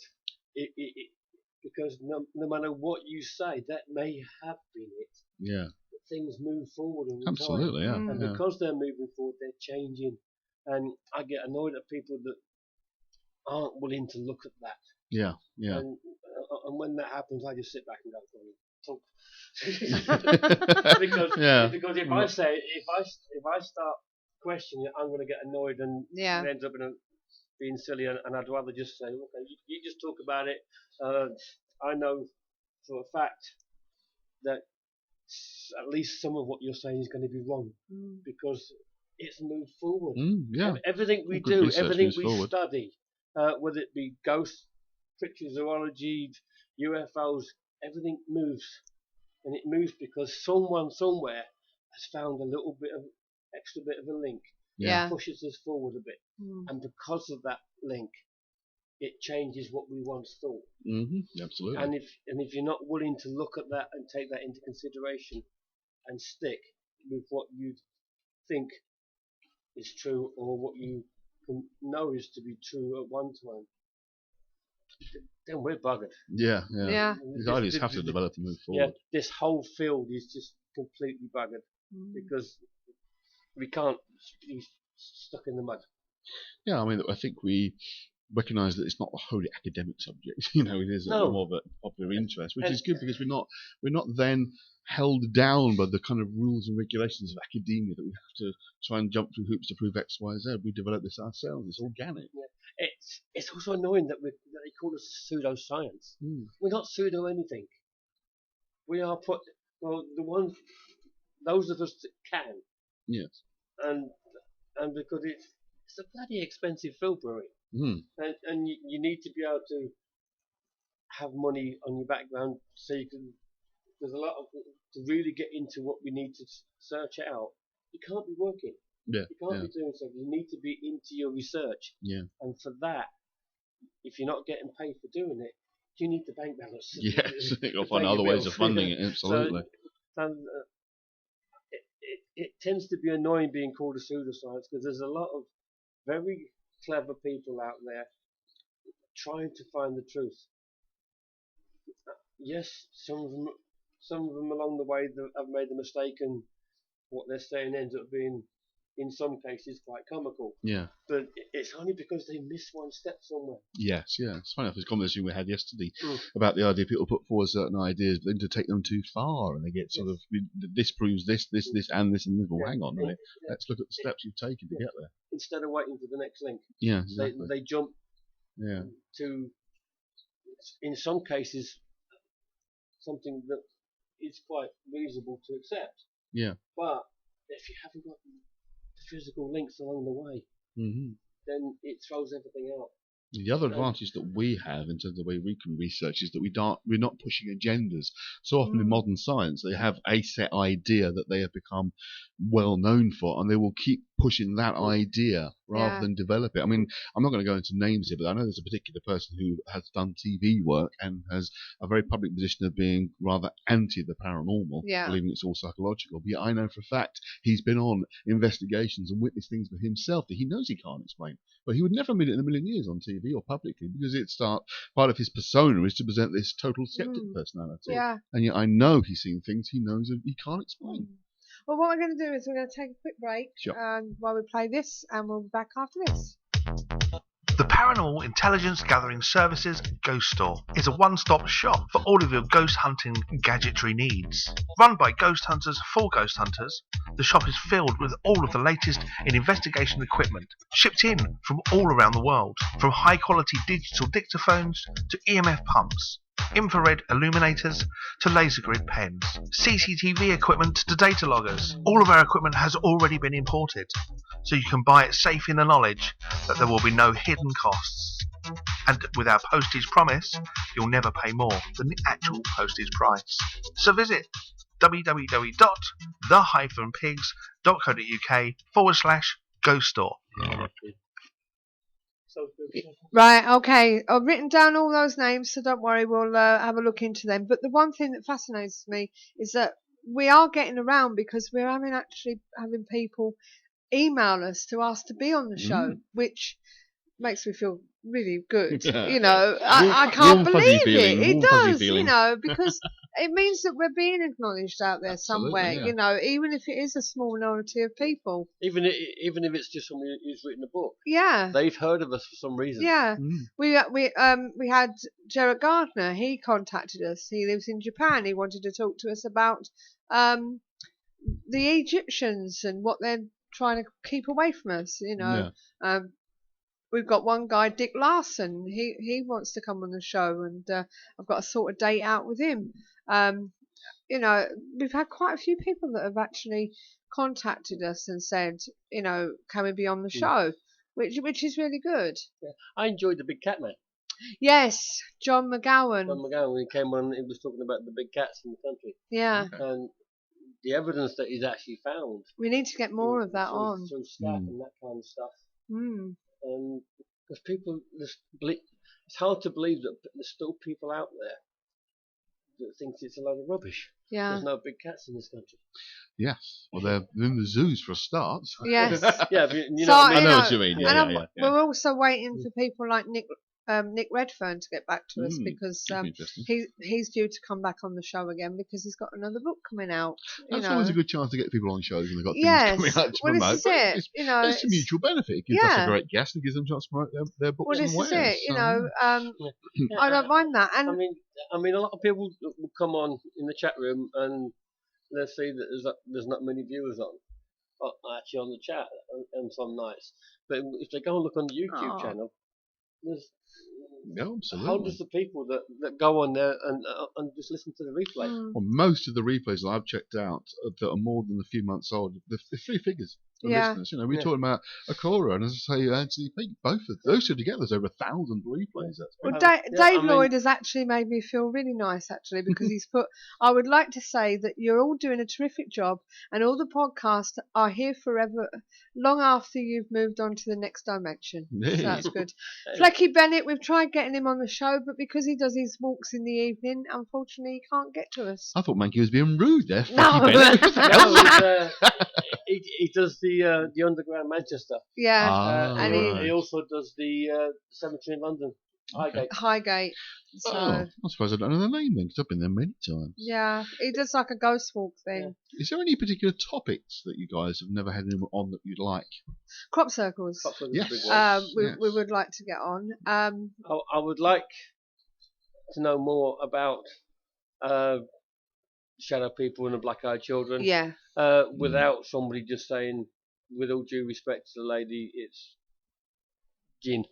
Yes. You know. And perhaps someone who offers to come on the show and talk about this topic actually come onto the show and not pull out the last minute with no explanation. No names mentioned.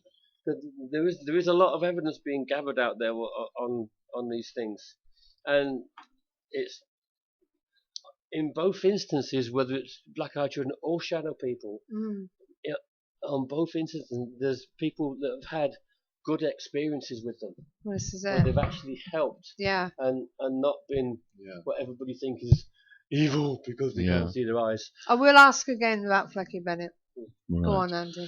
I was going to say, you know me, I'm not particularly convinced by either of those two topics, the No. black light and the shadow people and Slenderman, etc. So if someone can come on and give me a good argument of their existence, and I'm prepared to accept the possibility, absolutely. Yeah. I've actually seen a shadow person. Yes, I know. You've told me the story. You want to tell it again? Yeah. Online, live to the audience. Oh, okay. I was at, we was at the Manchester Transport Museum. When we haven't seen it for a long time, when we first started doing it. And I was setting up cameras. And these bus drivers are brilliant, you know that. Because they park these buses side by side, full length, and they're about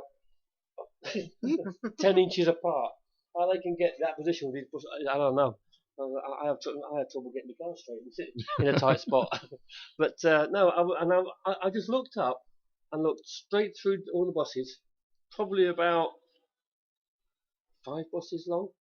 And at the end of there's a shadow of I won't say a man, because obviously I can't see it, but it was a human shape. Yeah. Instinct tells me it was a man, but that's a different story. And I looked at it, went, hello. And as soon as I did that, God, he just disappeared. Impressive. And just sort of shot across, and I didn't see him again.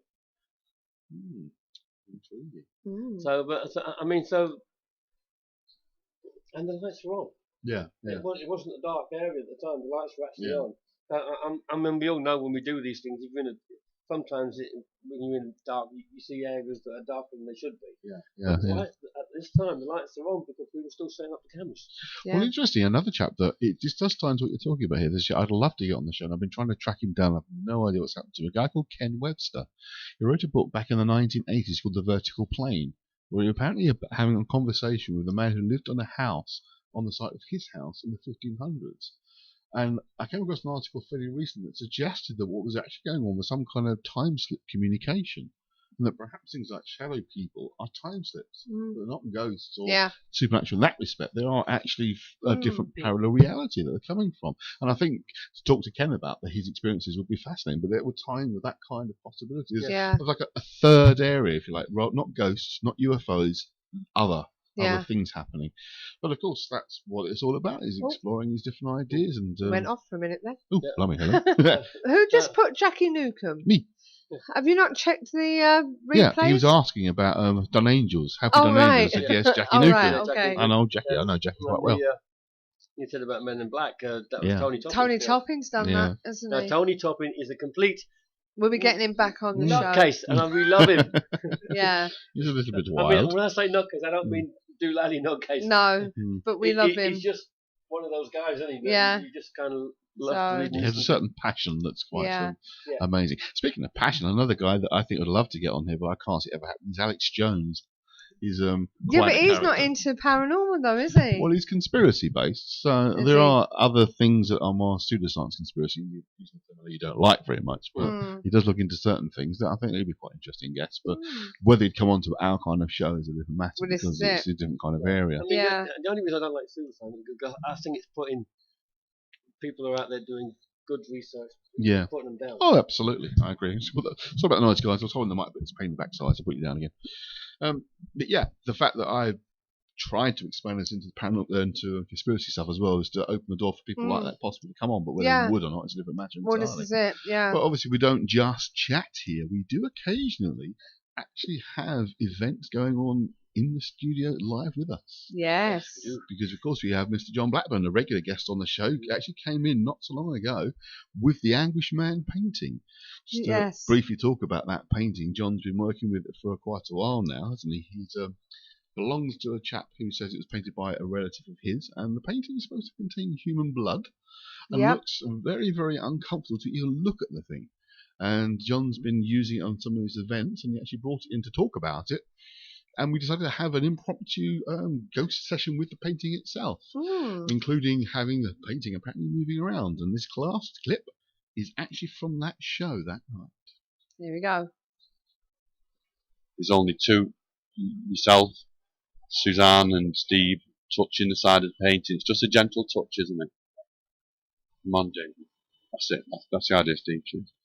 Come on, David. Bring yourself forward. Bring yourself through. We're making that connection now. You've got me in the middle of the connection now. David, join me now. Turn round and face me. Turn round and face me, David, as you've done before, please. Turn round and face me. I know you're facing me, but I want you to turn the left-hand side of the painting towards me, David. Come on. I know you've not got your easel, because there's no room in here, but if you can pull the painting round to me, and we can talk a little bit more. What are you feeling now? You can feel the vibration, it's starting to build up. Andy, are you busy? I am here. I'm also noticing there's an odd smell of like burning that's coming into the room that wasn't here before. Yeah. Pain in your upper arm. Okay. So you want me to turn the lights back on again this time? Or do you want to carry this on? I'll keep an eye on the show. The screen's still up and running. Everything's fine. So. Okay. Okay. David, join me now. Just make a conscious effort for me now to bring yourself through and make yourself come through stronger. I know there's only us four now here, but you've got me in the link. Just bring yourself through stronger, please, David. Bring yourself through stronger. Come on. Turn around and face me, David. Come on. Turn around and face me, please. Just try for these people. There's people listening to you now. They want to communicate with you now. Can you talk to people? Can you talk to people? Can you make yourself heard? I'll tell you what, David, I'll ask you questions. I'll leave a space in between so you can answer. Try and answer through the electronic equipment that's here. The guys are hearing something actually. Viscount's saying that there's a strange feedback noise again and again. It's very loud. And again. Okay, David, you ready? You can start to talk for me. David, is David your real name, David? Ace is saying it's an electronic type voice sound, similar to what we heard last night. Is it your real name, David? Is that your real name? There's one thing I need to know, David. Is you Polish Jewish? Is that what it is? Polish Jewish? David, the other thing as well is, does Belson mean anything to you? Just answer me now, please.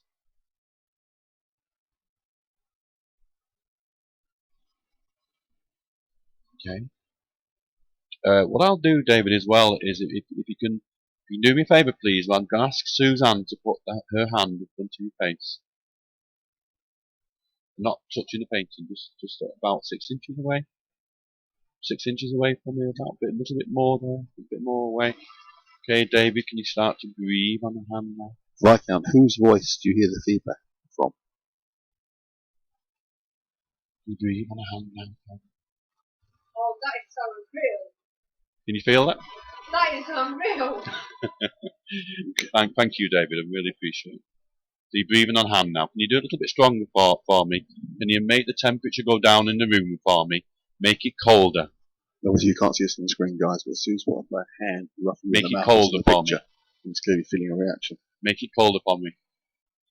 Bite your fingers. No, I'm joking. No. I'm joking, David. Right, okay. Make it go colder for me. Come on now. A little colder for me, David, please. You feel that? It's interesting. Yeah. I can feel that. Okay, David. Oh my God. As if the painting's breathing. Did you see the lights then on the face? Did you not see? David, can you show the lights on your face again, please, so everybody can see?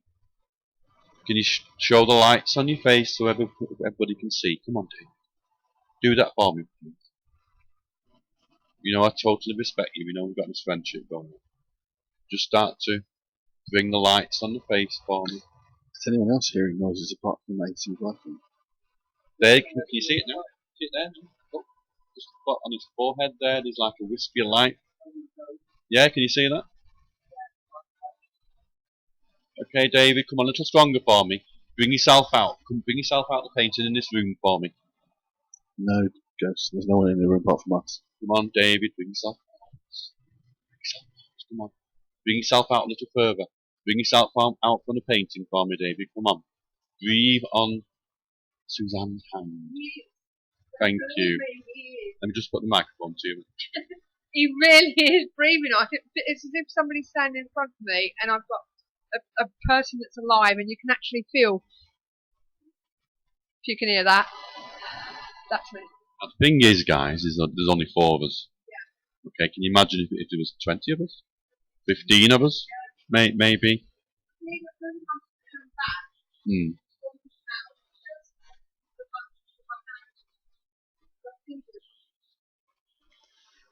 That was the Anguish Man. Indeed. The Anguish painting. Yes. The other thing, of course, that was going on, just quick mention, Steve, was the weird noises. Yes. I managed to briefly catch it in the clip there, that odd metallic sound that we Yes. don't know where it was coming from. No. And we never heard it again. So, sorry, Steve, you're going to say? No, also, when it comes to noises, twice we heard a phone ring. Oh, yes. Old-fashioned phone. I mean, first time we only us heard it in the room. And we haven't got an old-fashioned phone in here at all. No. And nor of our ringtones on old-fashioned phones. Yeah. But on the second time, the guys actually listening heard it.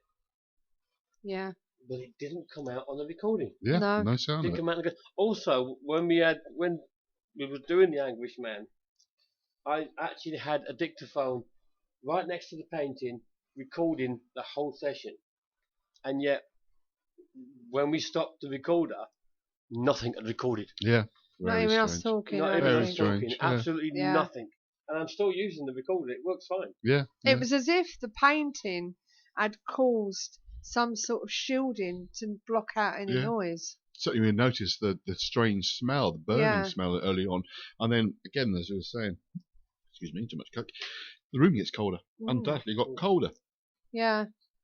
So. And you were sensing around the painting, of course, that mouth area. I'd noticed that previously as well. On a later investigation I did with John as a group, we had the painting in a room in Decay in St. Joseph's and had a laser thermometer on the painting. In the space of 10 minutes, it dropped 17 degrees in the space of 10 minutes, which is pretty amazing.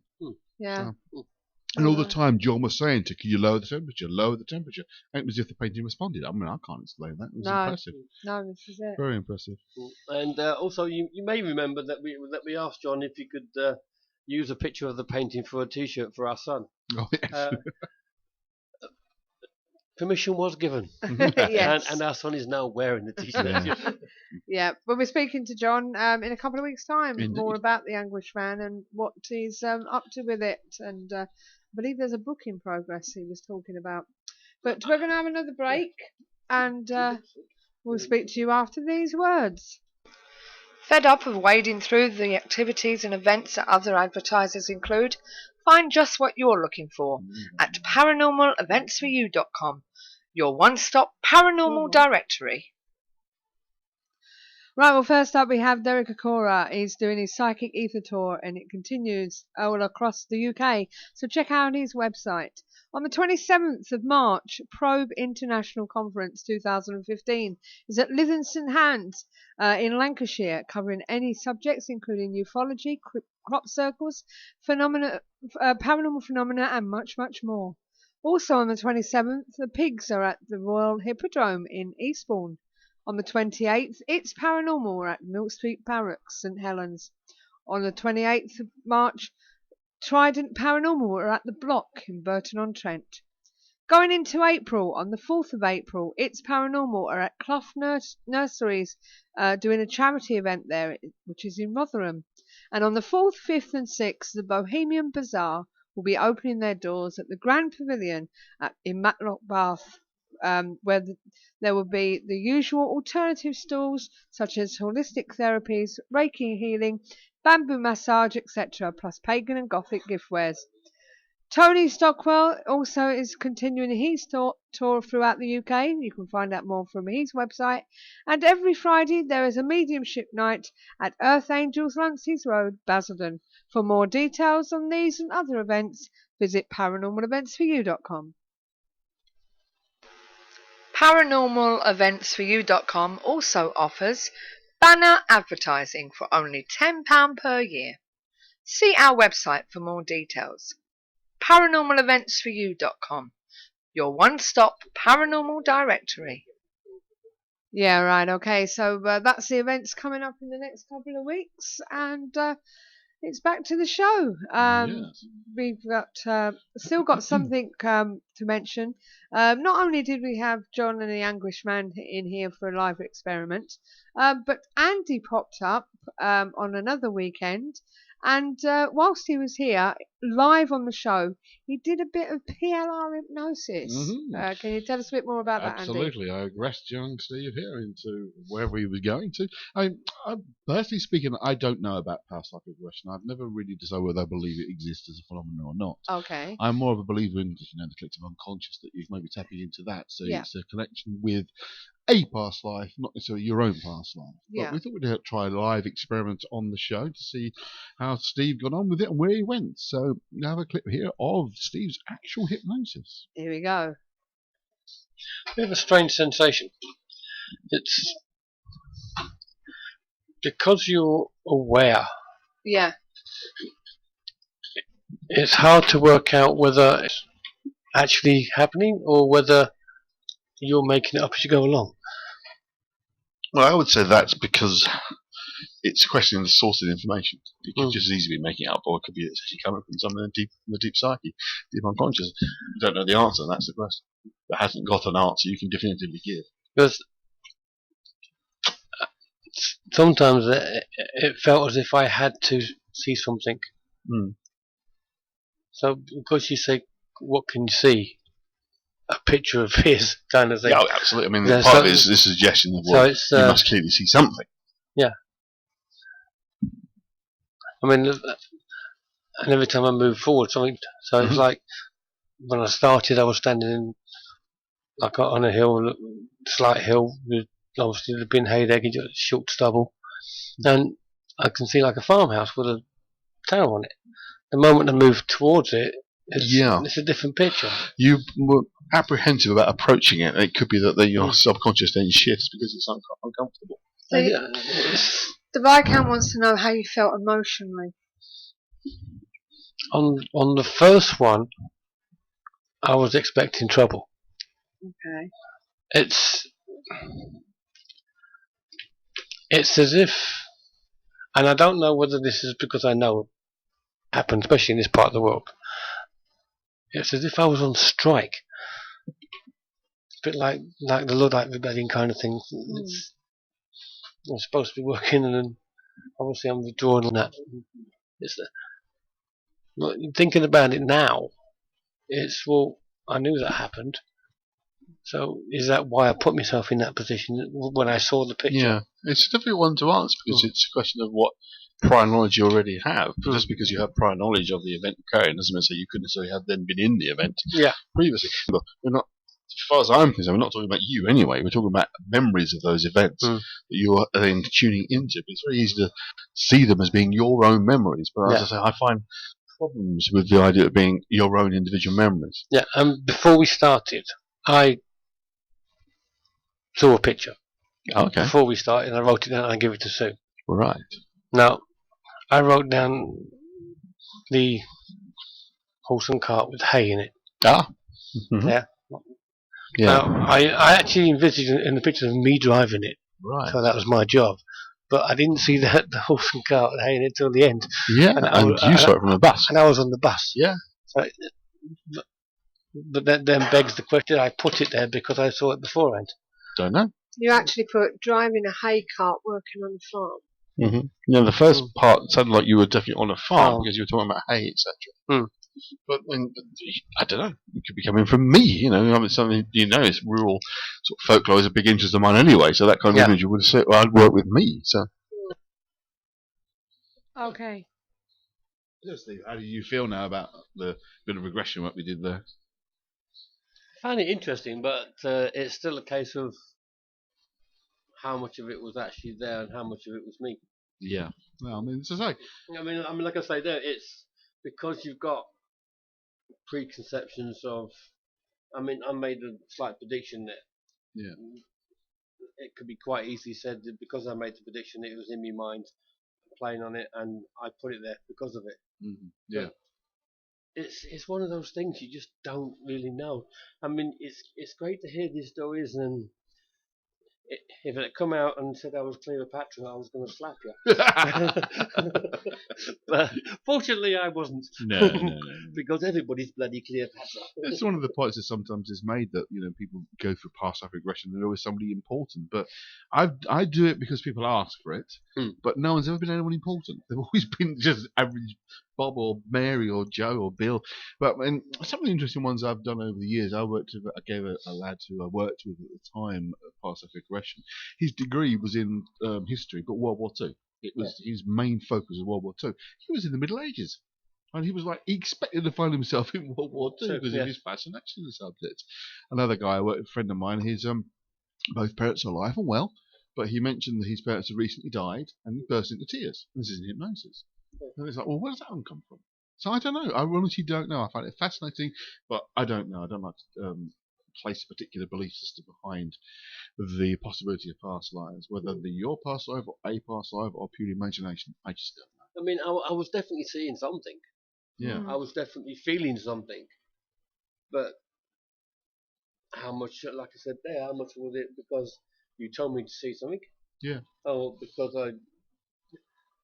I knew about things from history that could link into what the picture I was given.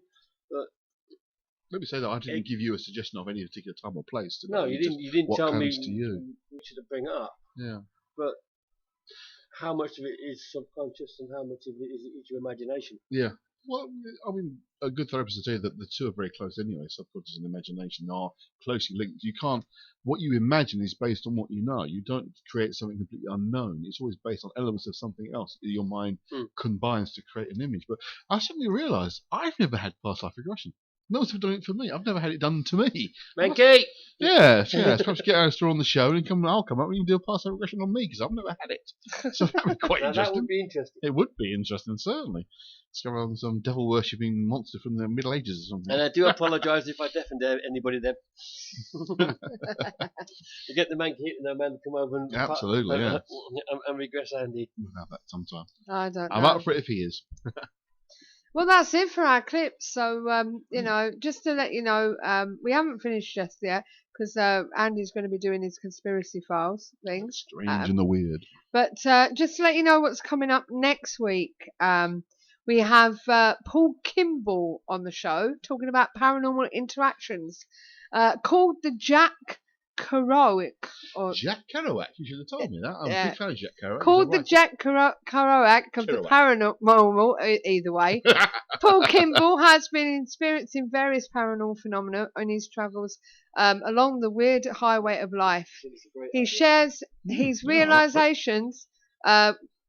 He was sharing his realizations of the many strange experiences that are actually interactions with advanced non-human intelligence, including ghosts, time travelers, and aliens. So that's what we'll be talking about next week. So that sounds quite interesting, doesn't it? Just to help you out there, Jacques Kerouac is an American author from the 1950s. He was the leader of what we call the Beat Generation, which is this kind of anti-establishment writers and poets, and they kind of heralded the way for the hippies in the 60s. But Jacques Kerouac was an amazing man. I've read all of his books. I'm a very big fan, and so the poor guy died quite young, unfortunately, from alcohol poisoning, really alcoholism, but was a fantastic writer.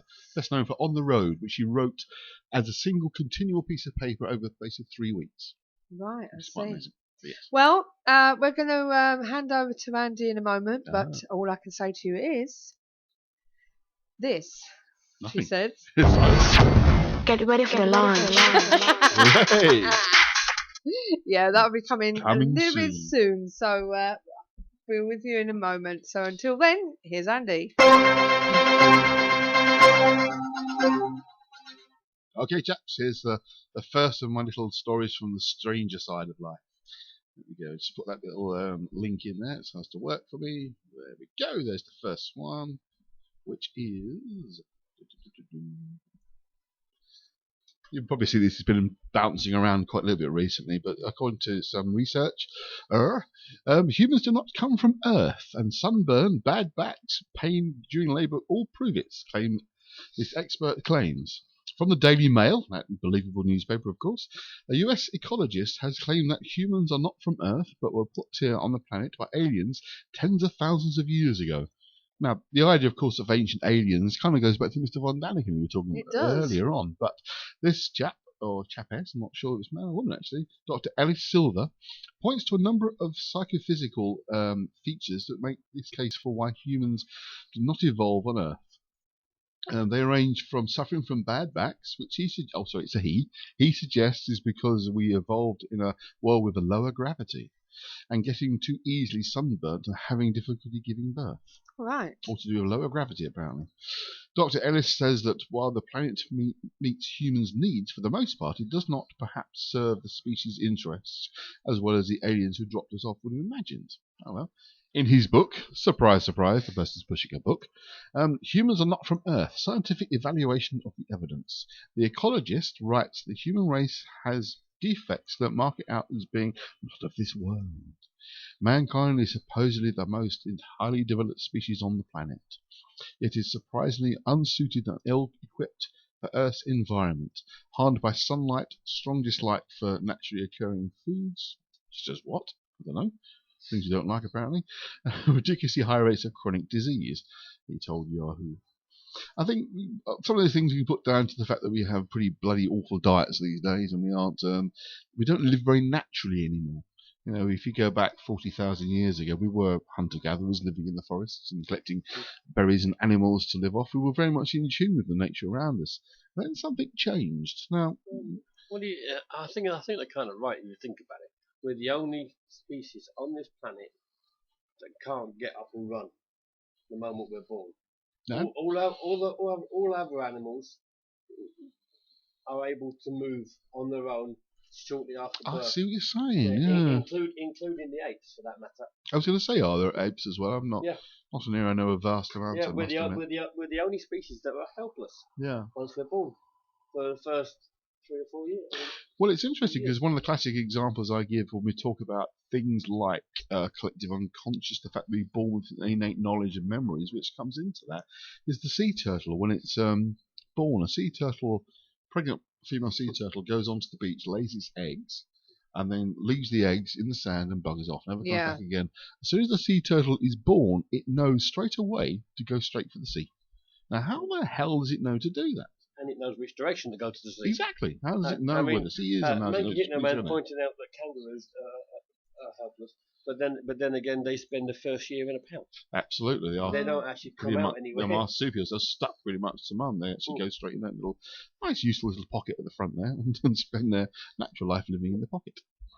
It is. But when they're first born, you've seen they're only about a couple of inches long. Oh yeah. And they crawl their way in there, and they spend the first year in the pouch before they even stick their head out. Absolutely.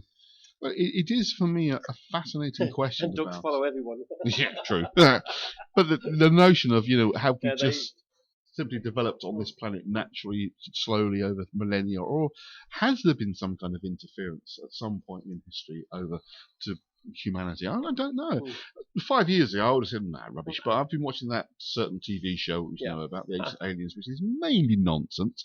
But there are certain points in that you think, well, maybe. I mean, do women have problems giving birth because our heads are bigger, because our brain cavities increased due to our larger brains and intelligence? I do also wonder if you could measure the pain threshold of other animals when they're experiencing giving birth, and registering pain. I mean, we don't know that. Just as your average cat dog can't say to you, I'm in pain, I'm giving birth, doesn't it? So they're not. So, I don't know. It all seems a bit crazy to me. They tend not to scream their head off. No. I don't know, do they? You do wonder, because it could be a predatory instinct that most animals are quiet if they're giving birth because they're incredibly vulnerable at that point from attack by other creatures, so they tend to keep it quiet. Maybe humans were quiet millennia ago, but now, because you've always been pretty close to the top of the food chain anyway, we have few predators to worry about. Now we've got none other than fellow humans to worry about. Anyway, here's my next little story, which is quite fascinating little one that was sent to me by TDGH, and I did have a read and thought, oh dear, that sounds rather scary. Woolly mammoth cloning project has begun. Ah, yes, I've heard of Scientists have extracted DNA of a well-preserved mammoth from the first steps towards creating a clone. Led by a Korean cloning scientist, whose name I'm not even going to try and pronounce. Hwang Ho-suk. Thank you, yeah. The man behind the world's first cloned dog, which I didn't even know existed, but apparently does. The team of Russian and South Korean researchers have begun its attempt to produce a live mammoth by extracting the DNA from specimen found in Siberia. We have taken samples of bone marrow, said Semyon Grekov, director of the Mammoth Museum in somewhere beginning with Y, which I'm not going to try and pronounce. Yakutsk. Go on, go for it. Yakutsk. If I can get tongue-tied, so can you. It is one of the best materials for DNA analysis. If the samples are good, then our coordinated work, I think, will allow in a year or two to decipher the final nuclear genome of the mammoth. If the team is able to accomplish this, then the reconstructed DNA would be needed for transplant. Sorry, I'll try again. Then need to be transplanted to a live elephant embryo in order for the mammoth clone to be born. If they succeed, it is undoubtedly one of the most important scientific accomplishments in the century. Interesting. I mean, if they go and put the DNA egg into an elephant, which isn't a mammoth, it's not going to be a mammoth. It's going to be an elephant-mammoth hybrid. Really? So. But the same for the elephant is direct descendant. Yes. So yeah. At some base level, the elephant as we know it does have mammoth DNA in I there suppose somewhere. it's certainly true to say that he's basically a hairy elephant. But it's interesting that, from what I don't know this, I'm not a scientist obviously, but I thought the problem with a lot of the older DNA is it does decay, breaks, and there are gaps in the DNA, which is why they can't be used. And that's only for a few hundred years old. But they have found a perfectly preserved mammoth in the ice. Indeed, but how good is the DNA coat as well?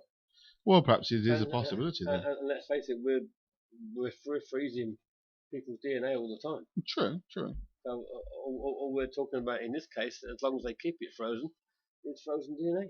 I suppose what they need is a sufficient amount of the DNA strand in the double helix to actually continue to be existing complete with no gaps in it. And be able to do that, because that was one of the things that they tried to explain away in Jurassic Park. They were using frog DNA to fill the gaps of the DNA strands because they did recognise that was millions of years old. Whereas I suppose woolly mammoth could be 30,000-40,000 years old. It doesn't have to be like as old as a dinosaur. So it's entirely possible. Okay, here's my next one. Big mistake using drugs. Well, yes, that's why they ended up eating everybody and causing trouble. No, just that frogs can actually change sex and survive. Of course, that's the thing in the film. Yeah, that's why they also do the one sex. Because they said there was only females. It wasn't absolutely, yeah, that was it. And next. And yet suddenly eggs were being laid. Here we go. Whoop. Here we go. Is this a mushroom cloud on Mars? My second favourite topic, as always, has something about bloody Mars, because there's always some rubbish coming out about Mars. Okay. This is digging away an Indian space probe. This amazing shot of Mars becomes subject of a viral conspiracy video. This amazing shot of a mushroom cloud dust on Mars has been claimed to have a nuclear explosion by space-gazing conspiracy theorists. Taken by an Indian space probe orbiting the red planet. Now, I didn't even know there was an Indian probe orbiting the red planet, but apparently there is. The satellite picture shows a zoomed-in section of a 2,500-mile-long Valles Marineris Canyon. The dust cloud is clearly visible at the bottom left of the picture. The image was uploaded to the Indian Space Research Organisation and has been picked up by French YouTube channel D'Orvie Disclosure, which claims may wonder whether it is an erroneous rare dust cloud, or caused due to a nuclear or methane explosion. Conspiracy theorists reckon that this shot was taken around the same time as the comet sliding spring passed close to Mars last year, suggesting possibly a bit of the comet has broken off and has hit the surface, causing the dust cloud. But they didn't mention that. Anyway. No, they also said wind. Wind? Which would tend to suggest that Mars has a proper atmosphere. I think it's got wind, as in there is an atmosphere of sorts, but it's not breathable. It's not humanly breathable. There is an atmosphere. I think it's mainly like Venus has got an atmosphere, but you corrode away to nothing Toxic. pretty quickly if you stood on it. Pretty toxic. What's more, those behind the video blame NASA for covering up the explosion, in quotation marks, that happened on Mars. The video proceeds to line the image from the Indian space probe alongside an image taken by, they say, the same time by NASA, which doesn't show the dust cloud. Well, there we go. I'm not going to read through the whole lot, but do you know Well, they are now? I can understand them querying the fact that NASA didn't see it, or at least they're not showing us that they saw it. But how can they jump to the conclusion that it's an explosion? Exactly. It does seem a little bit. Just it looks vaguely like a mushroom cloud. That does not mean it's necessarily an explosion, because you can get ordinary clouds that look like mushroom clouds that aren't explosions. And if something did hit the surface, there's no oxygen there, it's gonna come up like that anyway. There is an atmosphere. It's not a breathable one. Yeah, but it's not going to behave the same way as it would do. Gravity-wise, it's gonna shove everything up instead of that way. It's gonna go straight up. It's also not going to behave the same way as it would on Earth. It wouldn't look the same because the gravity is different, the atmosphere itself is different, so it's going to appear different. I hope you're hearing me, by the way, so I moved away from the microphone. Here, one more story. This one is a little video footage. It appears NASA are yet again cutting live video feeds short because of anomalous images appearing in the video. You might have to take your sound off for this one. It's only a short clip, but I couldn't find a news report on this one. I could only find the visual. But I thought it was quite interesting. We'll have a little watch for a moment. NASA ISS live feed reveals a UFO. The object you're looking at is center left when it comes up, and it appears to be like a blue circle, and then the live feed gets cut. It comes back and the blue circle has gone. Now it's not entirely clear how long the live feed was cut for, but the object can be seen, and it has a mysterious orb-like look about it, which they've zoomed to massive proportions, making it extremely distorted. But I don't know. Is it a UFO? Is it a gas cloud? Is it a nuclear bomb about to explode? Is it a black hole appearing? Absolutely. We can pause after a minute because the next thing I think is Is absolutely it a nonsense. space-time continuum? Ooh, they're falling through one. It goes on to another image which appears to be a tear in space, tear in reality, basically, above the moon. I think it's ridiculous, but we'll leave that one. Yes, it seems to be a fairly regular feature of NASA cutting live feeds whenever something oddly anomalous starts to appear. Now, whether they really are doing it or someone's editing the footage, I have no idea. But it looks interesting, which is a favourite phrase of mine, interesting, because it's just interesting. It doesn't mean we believe it or not, it's just interesting. Yeah, But let me just finish now with the silly video of the week. My favourite I found this time, which I'm having trouble copying. So I'll just put into the chat room. In just a moment, I'll find the chat room, so I've lost it. Oh, there it is. It's disappeared. Oh dear. Double clicking problems. Usually I can sit more comfortably than this at home, but I've got to sit with the mic nearby. Here we go. Latest silly video of the week. There we go. You have to watch carefully. Disappearing car. Boom. There it goes. I'm going to have to rewind it or watch it in slow motion. There we go. And boom. There appears to be a faint diagonal thing going across the screen just towards the car before it disappears. In the close-up, you can just about spot it. It's just like a grayness. It's clearly Photoshop mucking about, you know. Someone says, when it's gone, there's a nice little triangle there, so could it be a UFO? could it have gone through into another dimension? Yes. As it's flipped dimensions accidentally. And just replaying it again. Was that your last one? That was indeed. Well, and then I wish I'd kept it now because I sent it to you. Someone's actually theorising that the moon is not a moon. Oh yes, I think we did talk about that one a while ago. But a giant spaceship. Yeah, and I think we actually have covered that. I think some time ago. May not. Never mind. No, there was one that they reckon that there was a spaceship on Space on the other side. Yeah, no, I think we covered the one that the moon was a giant UFO. Sure, I may have done. I may have dreamt it. It's quite possible. I did speak to I have you weird about dreams. it the other day. So Yes, we did talk about it. Yeah, we did talk but about it. no, it's a strange. I mean, apparently we've landed on this thing. Or we've sent rovers up. Or have we? We've sent all sorts bouncing all over it. We've done a slingshot round it. We've come back. Well, that's And it's going not to be. even the moon. Well, that's going to be one of the topics we're going to cover. We're going to come on now to future shows, but we're definitely going to talk about that at some point in the near future. Did we go to the moon? Did we go indeed? Or was it all fake? All conspiracy? Right, well, okay, thanks, Andy. Well, now the time has come, before we finish the end of the show, which will be in a very few minutes, to actually launch the new online magazine, which I am actually doing now as we speak. And if you would like to refresh your page, you will see it on the right-hand side. Okay. Da-da-da. But I will also put it into the chat room as well.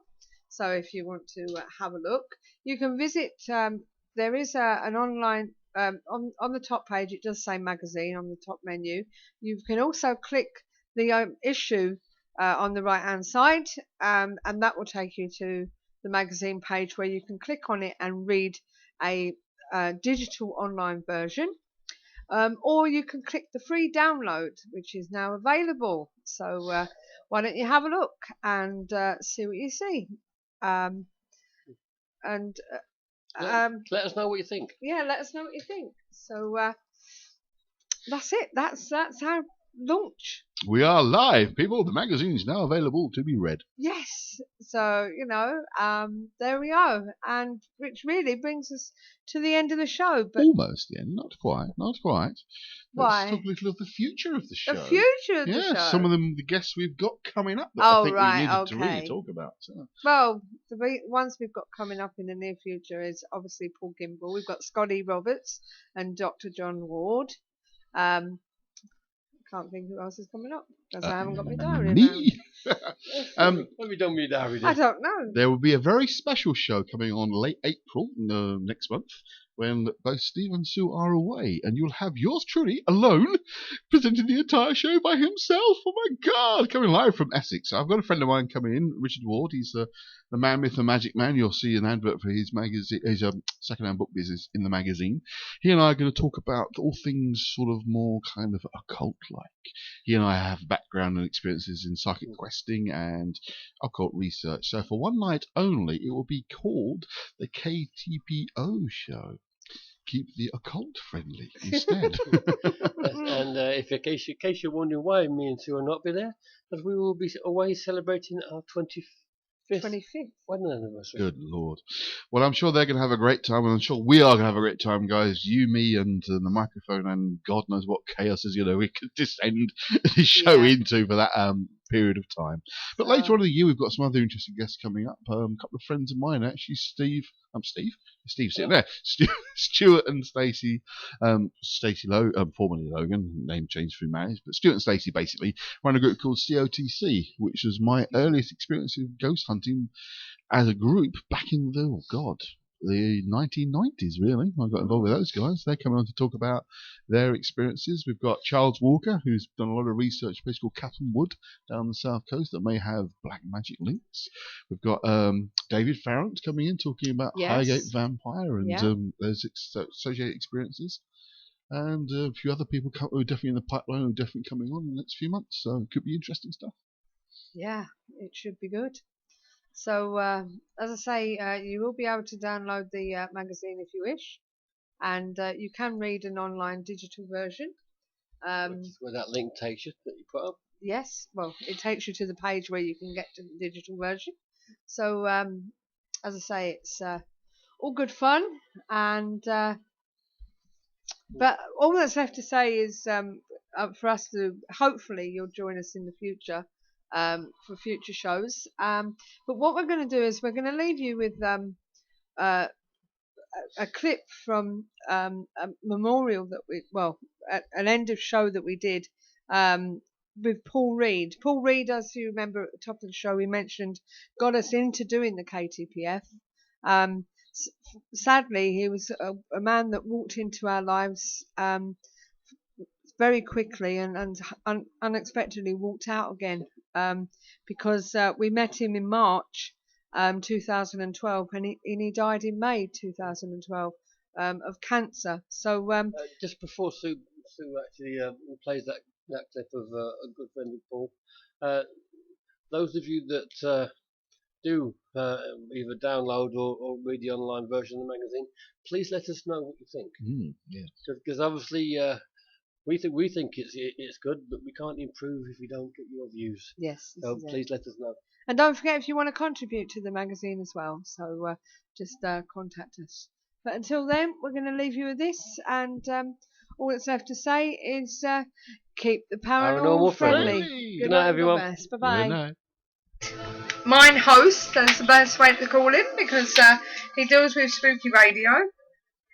Can you tell us a bit about yourself first, Paul? Well,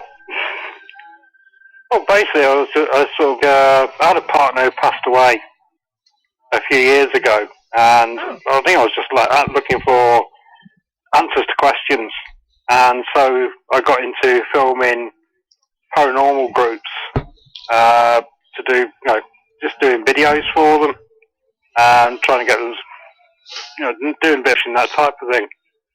And I was with another group in Lancashire, shall we say Lancashire Hauntings, and they were doing stuff, and I thought, well, I moved to a different part of Bolton called Horwich, and there was somebody there who said to me, would you mind popping down the shop down here? I said, yeah, I don't mind doing that, because I do a bit of community TV as well. So it's more care of the community TV. So I said I'll pop down there, and it was for a psychic supper, and it was thoroughly enjoyable. And so I'll stay having readings for a bit, and I thought, well, I want to try and keep a balanced mind on it all, but I just couldn't resist. I had to just do it. So I thought, okay, right, I'll do this psychic night, and I'll have a reading done. And I was advised to do an awareness course. And I thought, oh, hold on, I want to try and keep my objectivity. But with the different people I was having different readings with, the same thing kept coming up. We're being told you've got to do an awareness course. So I did an awareness course, and it sort of like just opened a whole new area for me. And it's been absolutely fantastic. Great. And you've decided to do this Battlefield Paranormal. Yeah, it's a bit of a strange one, this one. It was a bit Wayne's World 2, really. I don't know if you guys seen Wayne's World 2. It's been a few years. The only thing that was missing was Jim Morrison and a naked Indian. It was just like, I was talking with Ian. I talked to a friend before about going to a battlefield and doing stuff, and the idea was there. And I talked to Ian from Ian Lawrence from over Rotherham way, and he goes, yeah, the idea of that, it was like, you know that old Tango advert with that orange guy come collapsing in the face? Yeah. It was just like that. It was bang, there's the idea. Oh, hold on, what was that? And it was like... I would so love to do that to somebody. it was really bizarre that it was all of a sudden, I'll get a feeling, put it out to other people. I put it out and said, that sounds like a crazy idea. We like it. We'll get on board. And that's how it grew. So now we've got 16 paranormal teams. We've got some more paranormal teams who are coming along on the night. So, and we've got the general public as well. The other thing is we wanted it free for everybody, because we wanted the paranormal to give something back to their followers. So they go, because people who have followed them, they spend money with them, why shouldn't they have a freebie? And this gives them a chance to give them that experience, and also might entice people who don't normally go into it because they're thinking, oh, crikey, that's a bit expensive, or that's a bit far to travel, or all the other excuses. It knocks all that down because you're saying it's free. Come along, it's not going to hurt you. So it gives the groups a chance to give back to the people who spend money and pay money to go in there and invest. So This is it. Yeah, was a weird as Ian just said, it also gives the teams a chance to work together. Oh, it's even built this. It's started this radio thing up, hasn't it? Yeah, well, this is it. And like Steve said, fantastic. Is that Ian? He said, It is, yeah, he said it gives teams a chance to work together. Exactly. One of the things you normally hear about is one team moaning about another team. I know. And you'll hear it, oh, they do this, they do that. And so nobody thinks, hold on, that team, the teams don't want to work together. And I'm saying, hold on, they can. And I think they can even support each other. Yeah. We're proving that. This is it. The most important thing about this whole damn event is that it's showing that teams can work together and support each other. It's not just that. We can learn from each other because we all do something different. Well, that's it. You're sharing ideas. You're sharing lots of other things as well. There might be a technique another team uses which others don't. Well, this is it. Yeah. So, and you've got Ian there with his van. Rent-a-van, as I call it. Rent-a-van. So, but he's laughing now. So, but if any teams out there wants to rent Ian and his van, he's got loads of gadgets, hasn't he, Paul? Yep. If they, see, the other thing is with it, if they, he's got all the equipment in there. So if you're also wanting to do a technical investigation with all the equipment and stuff, you can do that. And it's not astronomical. I mean, it's cheaper than having a celebrity. This is it. And you can maybe live stream to your members as well. Yeah, well, that's it. The other thing is, and then live stream it on Spooky Radio. Yes. Yes, Spooky Radio. Where did that come from? I think that was a case of Ian was doing a show once a week, and always on a Tuesday, and it was getting a few people, and he also used to do like the guy of Ghost Hunts as well. And Ian was both thinking the same thing basically. It's not being utilised really. So the idea was, we got the bricks of the different teams with a thingy, and after the event, the last thing I wanted was the team sort of splitting up and not talking to each other again. And so this gives a chance for the teams to still work together. And it's not just us on the radio, is it? There's 2 more shows that I know of, and obviously you're hoping that people will come on and do their own as well. Well, that's it. What we'd like you to have is all UK VJs, all dealing with all active within the paranormal world. Not some of the ones that sort of like come on and say, they read a couple of books and watched a couple of episodes of Buffy. Yeah. No, these are people who are in the know. They work with it all the time. So this gives them a chance so they can do their own show like yourselves. Sky's the limit. This is it. So, and hopefully after the Battlefield Paranormal, the teams that do actually turn up will be friendly after the event. I'm sure that many of the teams will probably keep in contact with each other. Yeah, that's what we're hoping for, not just one-hit wonders. So, but I'm sure they will. Really. Yeah, but if Ian's having to shoot off, Yeah. Irish van is brilliant. He's got all the kit for me. He's got all the kit in there. He's got all the K2, you know, all the proper EMF meters, none of the little plastic K2s, and he knows his stuff. Well, that's good then. So, you know, and as I say, you have got some slots available for other people as well. Yeah, we've got plenty of slots left. So, what is there any other plans that you've got coming up? Oh. What have you dropped yourself into? I'm looking at probably next year is doing probably a Paracon UK. A paranormal convention. Sounds a good idea. Nothing like it for us. And now here tonight, you know, you've got the cryptozoologists have a conference. Why shouldn't we?